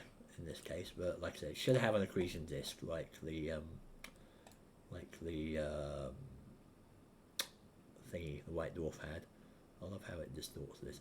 This is something that Space Engine does really well, and Elite Dangerous completely fails at, because it's got some gravitational distortions from black holes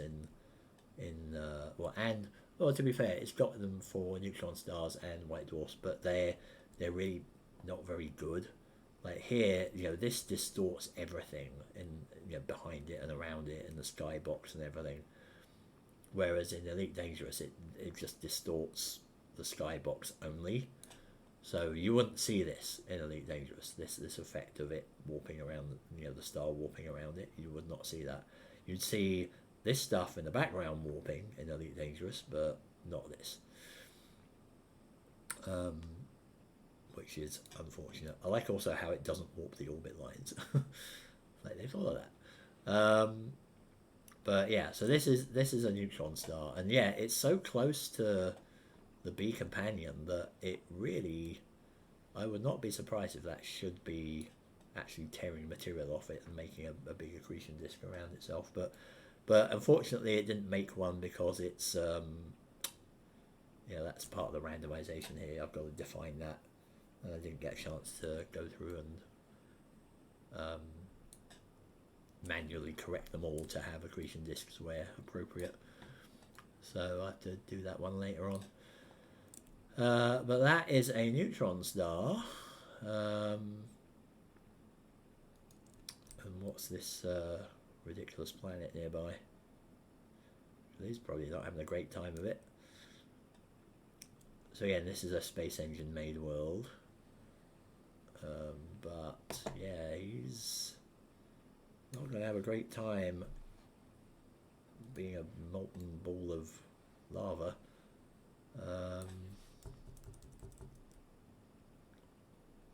But that's what that looks like as time accelerates. Yeah, that's just... I'm just going to stay glowing white hot, pretty much. That's hilarious. Okay, where is our black hole? Oh, hi, Maastrichtian, sorry. Yes, they have updated.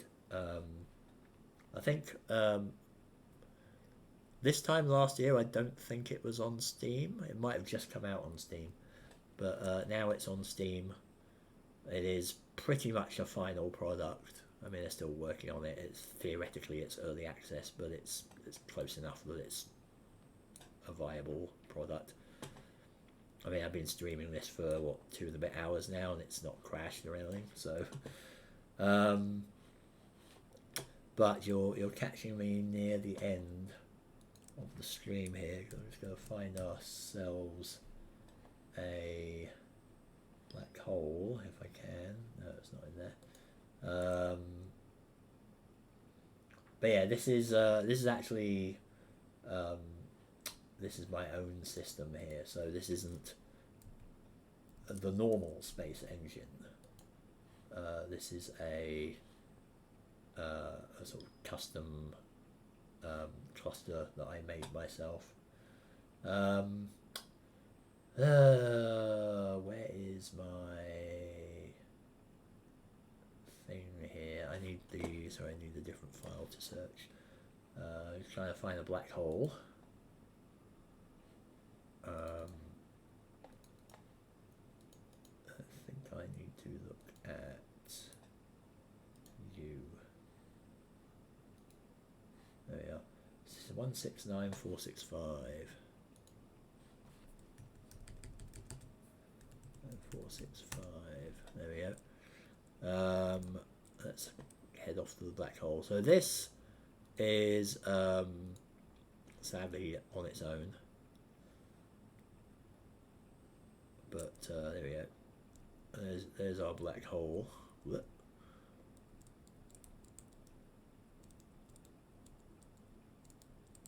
And this again, this is way better than what Elite Dangerous can do. Elite Dangerous doesn't even have the black part, which is quite awful. So I'm now moving around the black hole here. You can see there's definitely that black bit in the middle that the light can't come out from. You can get the Einstein rings and so on. And here is what it looks like with the galaxy behind it. Splurge. So there you go. That's very weird. But I located this cluster way outside the Milky Way. And so when you get a black hole, it just warps everything around it quite nicely. I had that turned off before just because it was kind of distracting like this, but because you can do that in Space Engine, you just turn off the galaxy. But yeah, that's what our black hole looks like. It evolved from like a 23 solar mass star, I believe. But it's only a 1.9 solar mass black hole. It's not very big. About 11 kilometers event horizon. Still wouldn't want to fall into it. That is a 8 million year old hole. So let's see if we can actually fall in, because it gets quite interesting when you fall into a black hole. So notice here,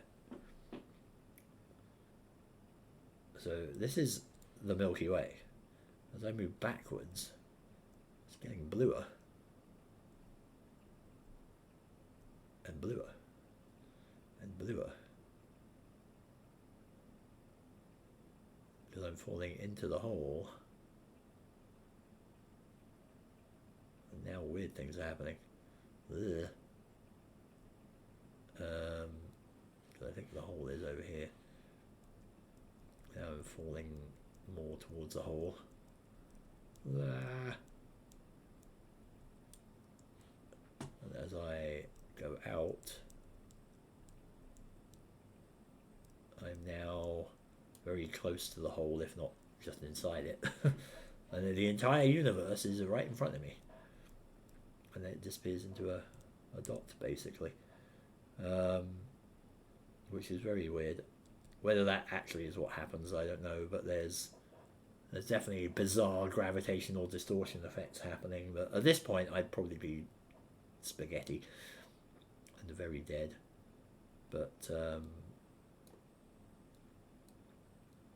let's head back out, because we can do that in Space Engine, because you can't do that in real life, really.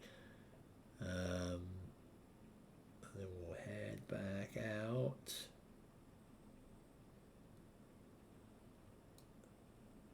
And yeah, but theoretically, we're 10 kilometers away here.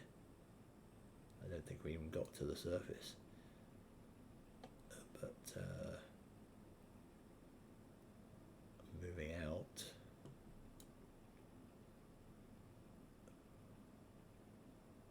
Now we have normality. We're a few hundred kilometers away from the hole. And there it is, receding behind us. Yeah, quite freaky little places. Right. Is there anything else I need to show off here?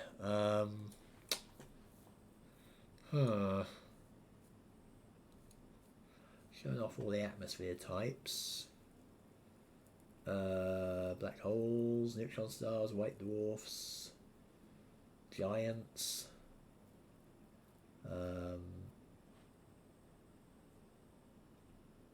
Brown dwarfs. We haven't seen the brown dwarf, have we? Is there anything remotely habitable here? There is not.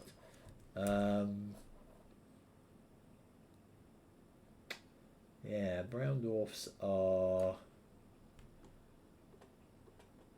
pretty dead in my system. They usually have either exotics or super dense or subgiants or vacuum worlds. There's very little else there. They don't have anything breathable.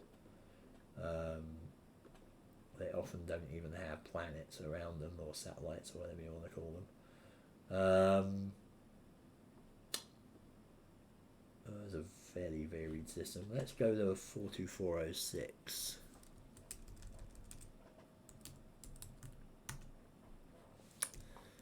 Let's end with a brown dwarf, I suppose. Because I'm talking myself silly here. There we go. So that is a not too dim brown dwarf. It's 2.6 billion years old. An L9.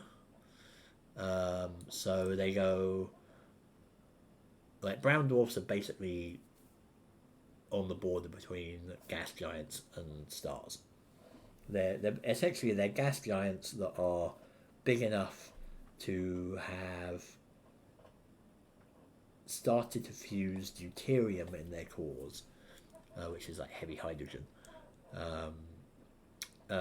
but not heavy enough to fuse hydrogen itself, like just pure, one proton only hydrogen, which would make them a proper star. Because once you do that, you're essentially you can just keep fusing hydrogen all your life as a star. But brown dwarfs, they start fusing deuterium, and then after a billion years or so, depending on their mass, they just stop. They just haven't got enough mass to hold that process, and then they'll start cooling down. So they'll appear at first when they're really young. They'll appear like red dwarf stars, basically dim red dwarf stars. But once their deuterium fusion shuts down, they start cooling off, and they'll start going down through the spectrum to L, and then T, and then ultimately they become Y, class Y. And they're all, it's basically as they cool down, their chemistry changes, and you eventually get clouds of rock, essentially silicates, dust and so on forming, and then once they get cool enough, once they get into the Y end of the spectrum, they're essentially indistinguishable from gas giants. They're, except they're warm. They might be room temperature. I mean, I think the coolest one known is about room temperature. Like you could quite happily just, float in its atmosphere and not get burnt to a crisp or anything. And it'd basically be like a gas giant, except it's about 70 times as massive as Jupiter, so it's ridiculously dense. I just can't get my head around how that actually works, in practice. Because, Jupiter, you can imagine, like, okay, it's whatever, 70,000 kilometers across, gas and, hydrogen and helium in the atmosphere, it's all gaseous, great. But imagine you've got not only, it's not 70,000 kilometers across, a brown dwarf is actually, smaller. Like this is 120,000 kilometer diameter. This is 60,000 kilometers across. It's smaller than Jupiter. But the mass is 66 Jupiter masses. This is borderline. This is just small enough to not be a star. That border is about 70 to 80 Jupiter masses. But it's got 66 times the mass of Jupiter crammed into a volume that's actually smaller, which gives it a ridiculous density. And I just can't imagine really how that works. Like, I mean, what is it like? Has it got a gaseous atmosphere that just gets really, really compacted? Is it solid in there somewhere? Like, what the hell is it? I mean, it's crazy. Apparently there's, it's got like, white dwarfs have degenerate matter in them, which I don't exactly know what the definition of degenerate is, but something quantum, something to do with that anyway. But brown dwarfs also have that in there to some extent as well, apparently. You know, it's bonkers. Like, these are really weird objects, and I just love the fact that after like 7 or 8 billion years, you eventually just have this super dense gas giant just floating there, barely emitting any heat, definitely not emitting any light anymore, but it's just sitting there, like, and that's how it's going to be. So this one, though, this has its own tiny little system of moons or satellites. I don't know what you call them here. And you know, it's still quite energetic, certainly enough to keep some of these warm. I mean, this one's got this particular one has, so here we've got a super dense world, super dense atmosphere, so that's keeping it nice and toasty. 910 atmospheres pressure, 10 times that of Venus. Again, quite a big world.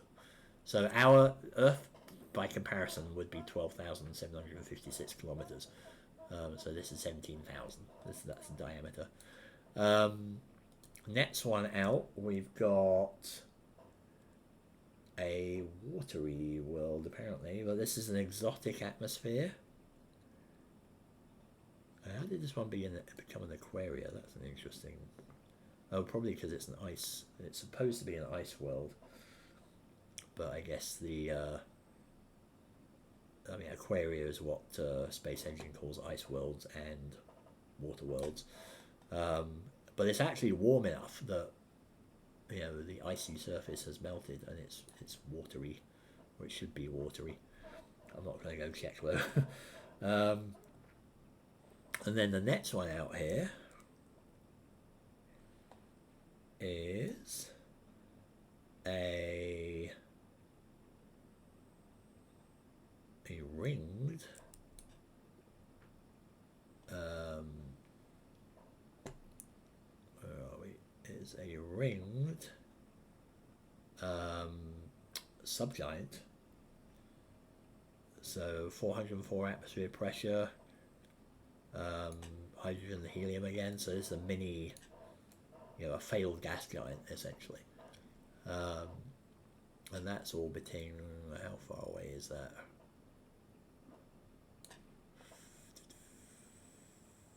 5.5 million kilometers away.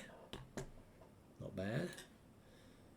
But yeah, these are all actually quite warm. It's quite interesting. Usually these are just frozen ice balls, but in this case the atmospheres are enough to keep them toasty. And this one out here is actually a corrosive. So this should be a somewhat hostile environment, more hostile than Space Engine is letting on here. But yeah, that's pretty cool. Not bad. If I can,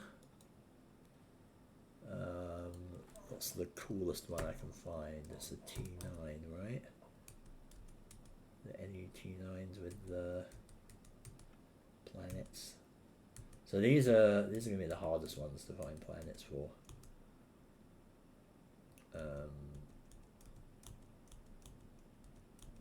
Because they're really low mass.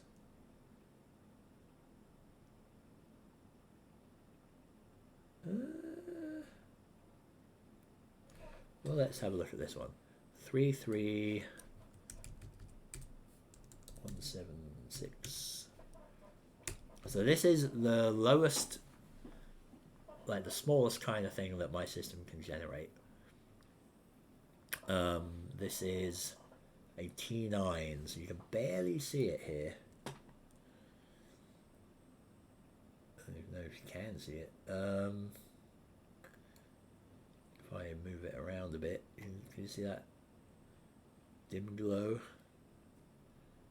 silhouetted against the rest of the cluster here? So this is a very cool gas giant. Well, brown dwarf. 750k according to Space Engine. According to me, have I got the temperature in here? No, I do not have the temperature in here, but it's, yeah, it's probably about that.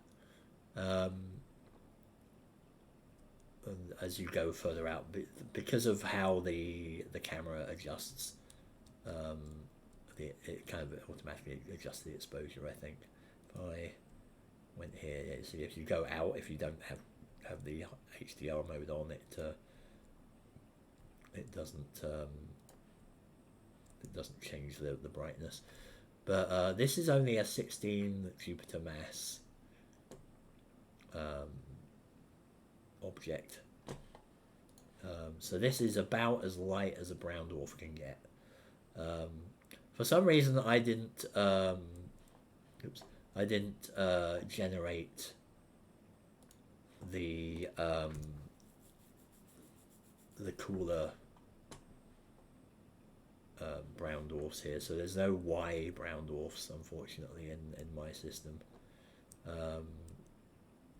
which is sad because they're the more interesting ones, I think. But there we go. I'm trying to get the controls sorted out here. But this one does have a planet, and it's actually quite a pleasant one, all things considered. So here it is.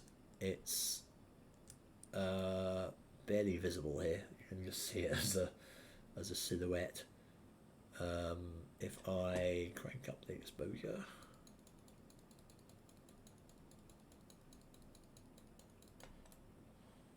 is that going to help?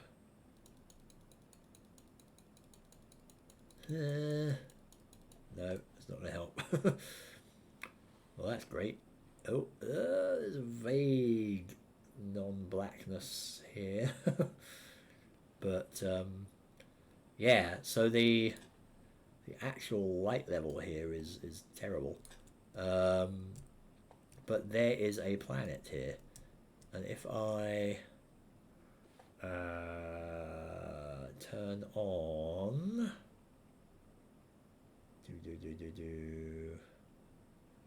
there is, I believe, an ambient light setting.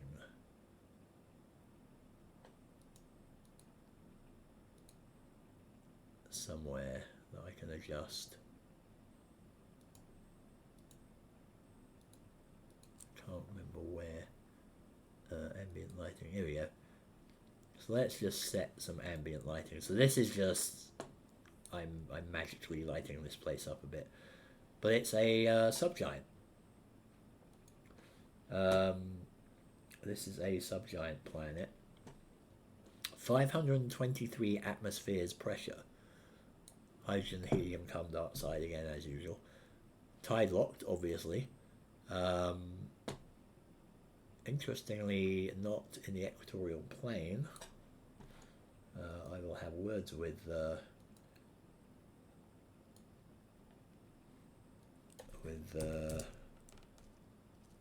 Space Engine after this, because it should be. Because I should have set it to be in the equatorial plane. Yeah, ref plane equator, but it isn't. Because obviously the equatorial plane is at 90 degrees here. So, it might be because it's actually got a ridiculously inclined orbit.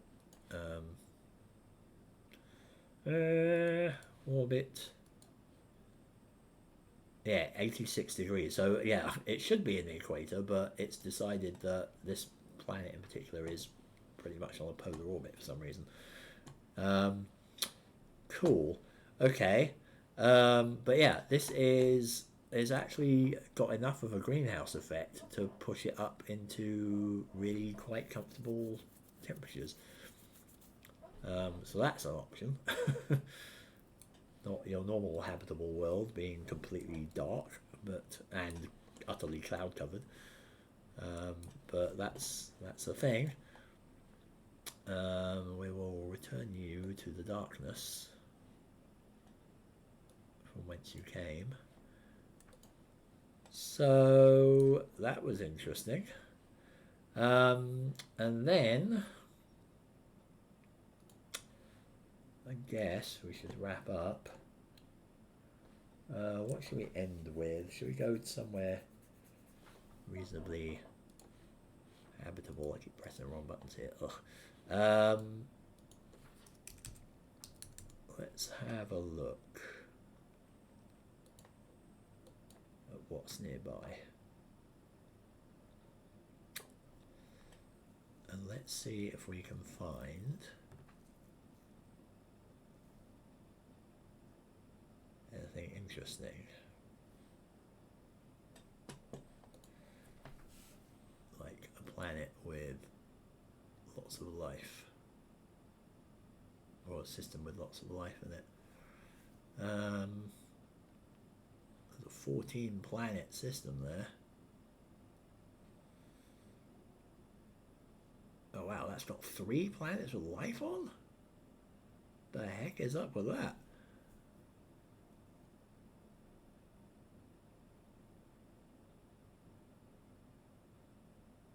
Wow. There's some interesting ones here. So, what was the 14 planet one? Let's just note that one. What is that? That is 14263. 14 planets. But 27866. 3 life. Let's go have a look at that, shall we?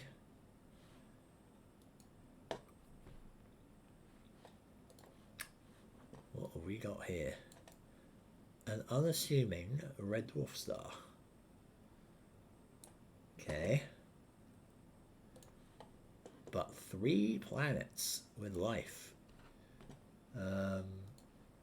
Where are you? Let's have a look at the details on this. 27866. Once it searches for it. No, you wouldn't find that there, would you? Find it if I told you that. Right, there we go.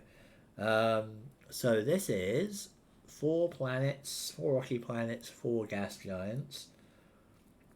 We've got an inner exotic. So this is an exotic one. Apparently with water on it though. And we've got 2 standard atmospheres here. Both slightly smaller than the Earth. The exotic's about the size of Earth. And these ones are slightly smaller. And then we've got a dwarf planet out here. And then 4 gas giants, of which they're all roughly Neptune-y. Yeah, they're basically Neptune-y type things. But this is interesting. So we've got essentially a proto-Earth here. Now this system is 5 and a bit billion years old. But this is a proto-Earth, and it has oceans on it and life in the oceans. But then we head out to the second planet, which is quite toasty. Now the inner one was toasty as well. And the other thing with that innermost planet here, like this is the stats for the innermost one, is 47 atmospheres, 48 atmosphere pressure, which means at 121 degrees, yeah. Handy thing about space engine, it calculates your freezing points and boiling points, and it takes the pressure into account. So that water can stay there as water. It's 256 degrees is when it starts boiling off. So it's hot. Maybe deep down it might be cooler. Probably not, though. I guess the cool water comes from the poles, and if the poles aren't cooler, then the water at the bottom of the sea probably isn't going to be cooler either. So, yeah, it's kind of extremophile marine life. Unicellular marine life there, which is interesting. Probably not going to get any better, that, really, and being an M5 main sequence star is going to stay like that for all time, trillions of years. And that's how long they live. This one, again, it's warm. It's quite hot. It's 51 degrees. It's not a great place for us to be, but if you're adapted to that kind of environment, maybe you're okay. Again, that is marine only life. So hot stuff living in the hot water. And then out here we've got another marine one, but this is multicellular, so this one's more interesting. So the third planet that has life has a fairly big ocean on it there, but that's got critters living in it basically. Let's see how close you can get before things start breaking. Is that ice there? I think that's ice. In fact, I think all of that is ice. Yeah, because this is a marine world. Like, if it says it's marine, it usually means that's mostly covered in water. So I think this is land. Like the this part here is land, but this here and this here is ice, which is fascinating. Yeah, so that's a pretty interesting world. But yeah, all of this around a fairly inconspicuous red dwarf star. That's pretty good going. And, pretty stable environments if they're not having super flares going off. So that's pretty neat. And then, what was the other one? Oh yeah, 14263. Let's have a look at this.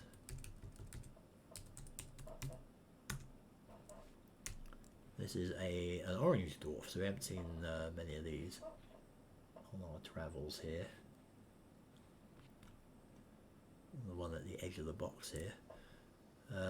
So this one has a whopping 14 planets here. That is bonkers. So what have you got? 14263.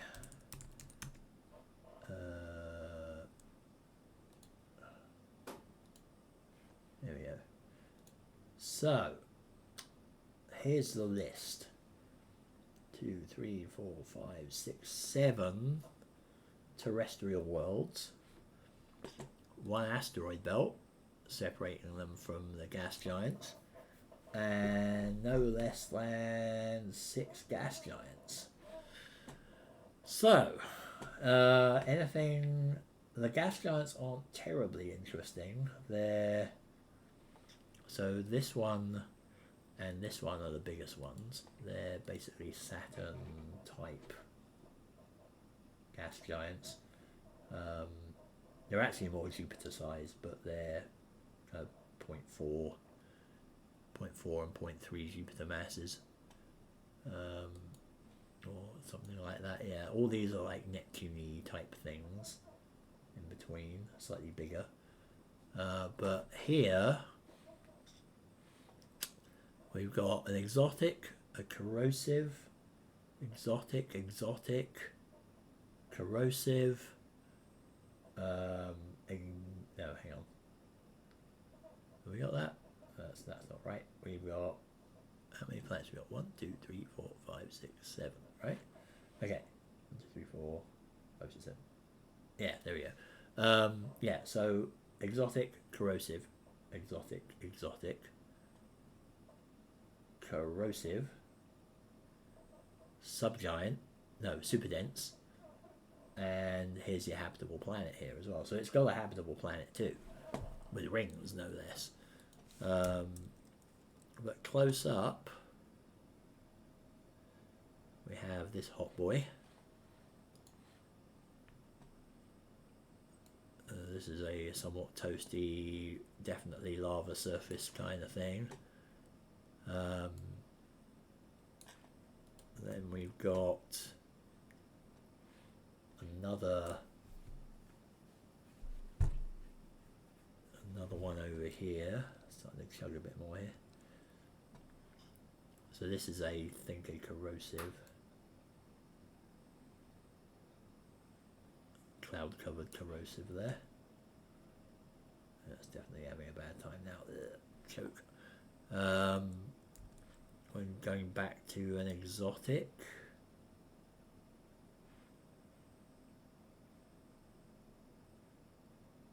Again, these all look pretty similar. And then another exotic.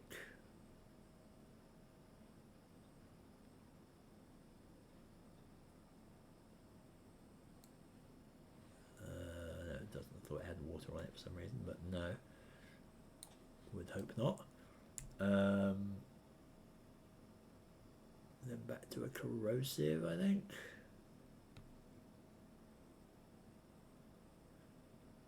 Another Venus-like. Getting further away. And here we get our super dense. There, 454 atmosphere pressure monster planet here. 3.5 Earth masses. And then we get to our thin atmospheres world here. Come on, you can do it. Whack, there we are.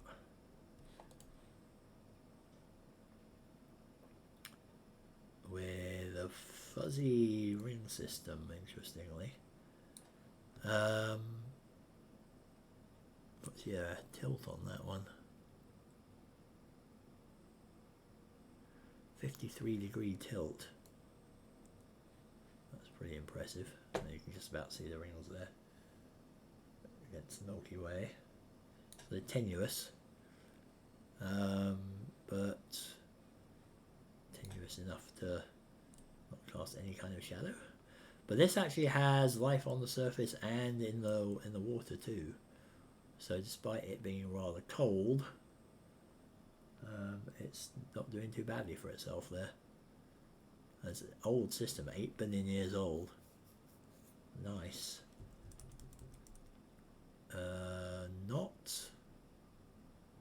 It's far enough away to not be tide locked as well, which is good. And that's what that looks like, sped up a bit. It's a little bit jerky.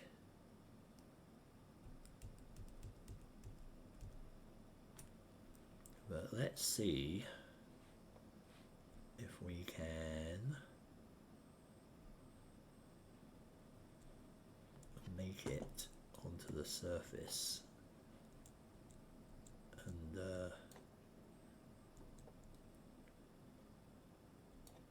end the stream there, really, because I think it's time I wrapped up.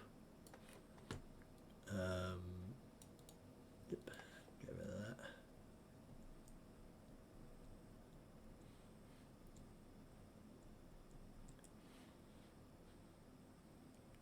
There we go.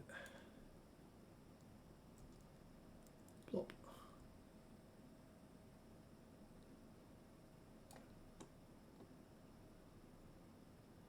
It's amazing how you think things are nearby, but they're not. There we go. Let's just leave it there, shall we? Once it catches up.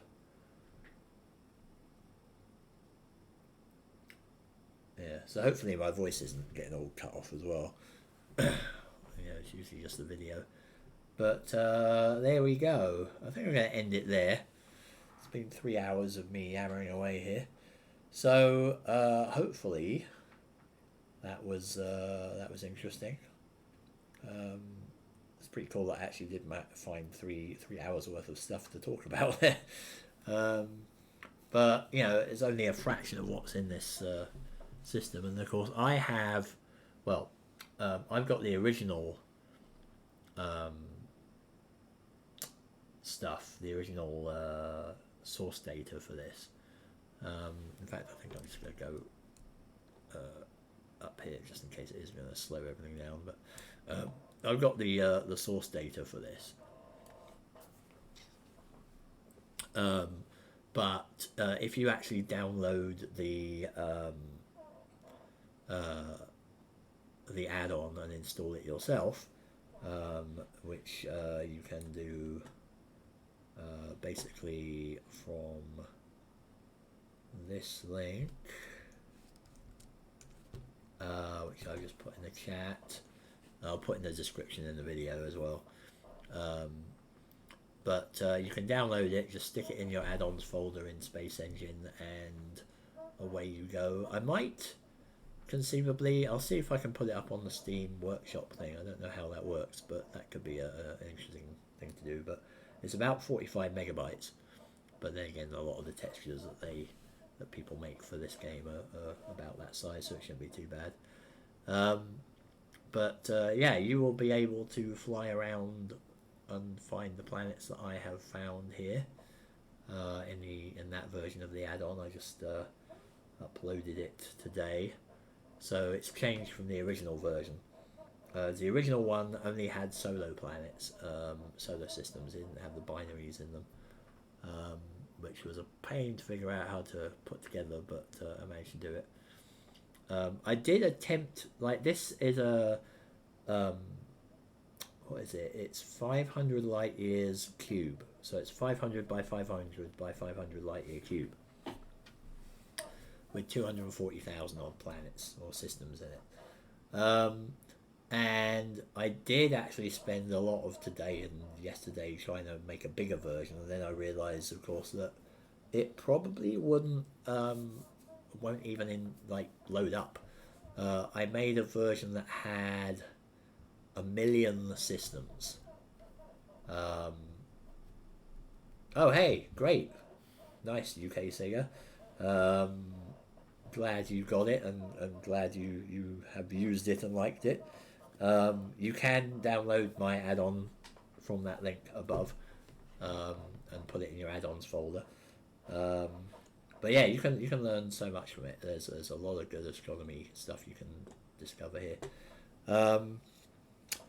But completely forgotten what I was saying now. Oh yeah, I was gonna put 1 million systems in here, and then I realized, oh, I'm gonna need something like 44 gigabytes of RAM for that, and I don't have that. I have only 24 gig on this machine.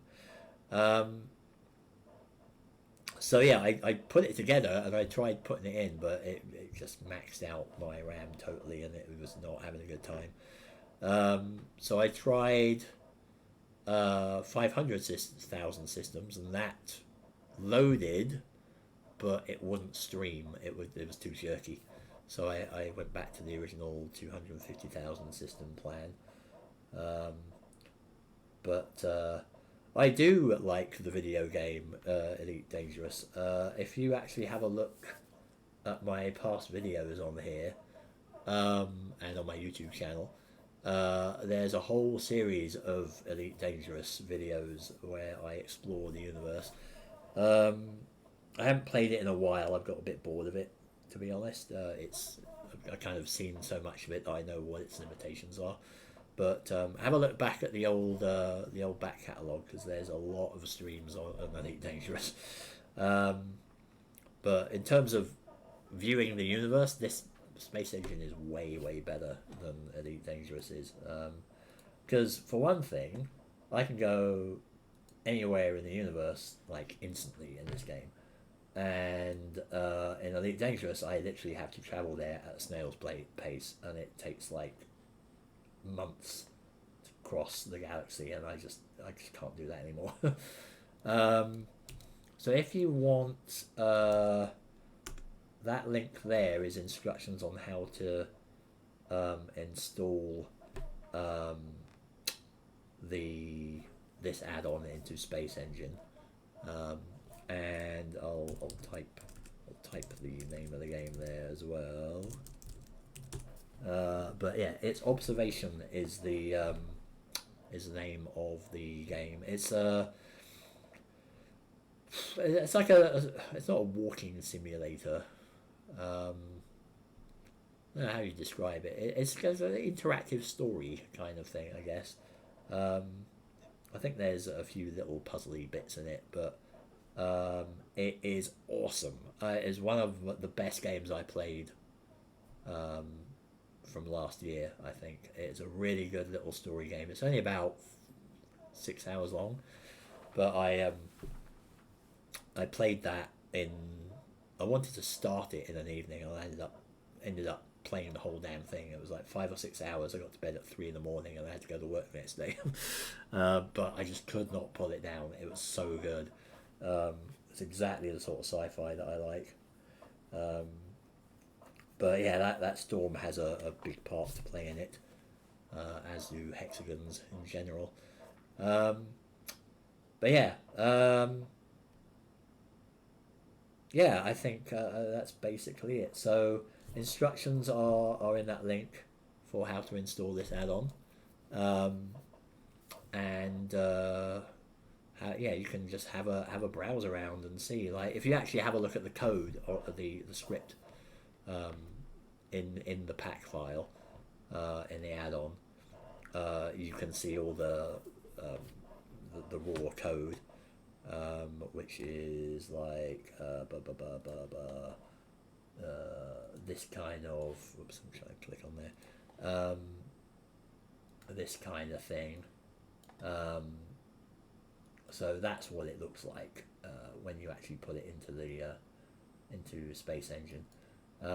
But so you could, if you can figure your way around that, you can search for things and find things. But it's probably fun to just wander around and see what you can find. Yeah, as for streaming, I don't know. Like, I don't really know. I haven't really decided if it's really worth it. I did stream very regularly for a couple of years, basically, and it was just really hard to get an audience. I mean, I stream regularly and post about it on Twitter and all that, and just was lucky if I got 1 or 2 viewers. The funny thing is that last year I started streaming board games, like war games and stuff, and that got more people, enough to put me into the affiliate thing, which is ironic because I spent 2 years playing computer games and getting nowhere with that, and then when in about a month I got to affiliate on board games.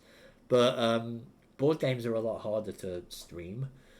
There's a lot more setup and stuff, and but I might go back to doing that. I don't know about whether I'd go back to doing computer games. Like, the occasional Space Engine thing is fine, but I found, I streamed like Horizon Zero Dawn and Assassin's Creed Odyssey, God of War, Last of Us, yeah, I don't know if, I guess people can't really join that halfway through because you have to be familiar with the story with those things. I could do some short games and things, maybe, but short answer is don't know. At the moment, I'm kind of streaming whenever the mood strikes me, but I'll see what I can do. It's definitely a lot more fun to stream when there's people watching and chatting and so on. It's a bit hard to just monologue with no one there. I do find that the streams may not get watched that much, but the videos afterwards that I post do get viewers. But that's not as interactive. So, but yeah, something like this, like Space Engine's a good one to do every now and then, just to wander around. But yeah, I don't know. Stay tuned, basically. Like, I'm on my my Twitter link is somewhere in the description below. So if you follow that, you will see when I'm streaming again, because I'll announce it on there.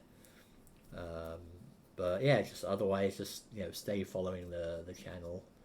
I'm assuming some notifications go out whenever I stream, so if you stay on that, you'll know. But yeah, I'm sure I'll stream again at some point this year. I just don't know whether it's going to be super regular or not again. Because it's quite tiring, to be honest, to stream on a regular basis, especially when you're working. You're doing it at the end of the day. So we'll see. Right, on that note, I think we will leave it there. So thanks very much for joining me. I appreciate the comments and the chats and so on. Thanks a lot. Hope you've enjoyed the tour of my little cluster here. I don't think it's got a name. It's just like the NST cluster. But yeah, I hope you enjoyed the tour of it. I may upgrade it further later on, in which, like I said, means that the randomized elements of these planets might change, or will change if I do, because I might add trinary systems and maybe even the quads and the quints and the sextuple systems, who knows. But for now, I think this is fine as it is. So there's plenty to explore. So good luck with exploring that. Thanks for watching. Thank you, UK Sega and the Bastrikian. Thanks for the comments. Hope you enjoy Space Engine when you're playing around with it yourself. There's a lot you can do with it. There's a lot of add-ons like this and tons of other ones. But yeah, just go around, explore, have a good time. Take lots of screenshots. Yeah, it makes for great wallpaper. Right, with that, I'm going to sign off. So basically, thanks for watching. I will see you next time. Ta-ta!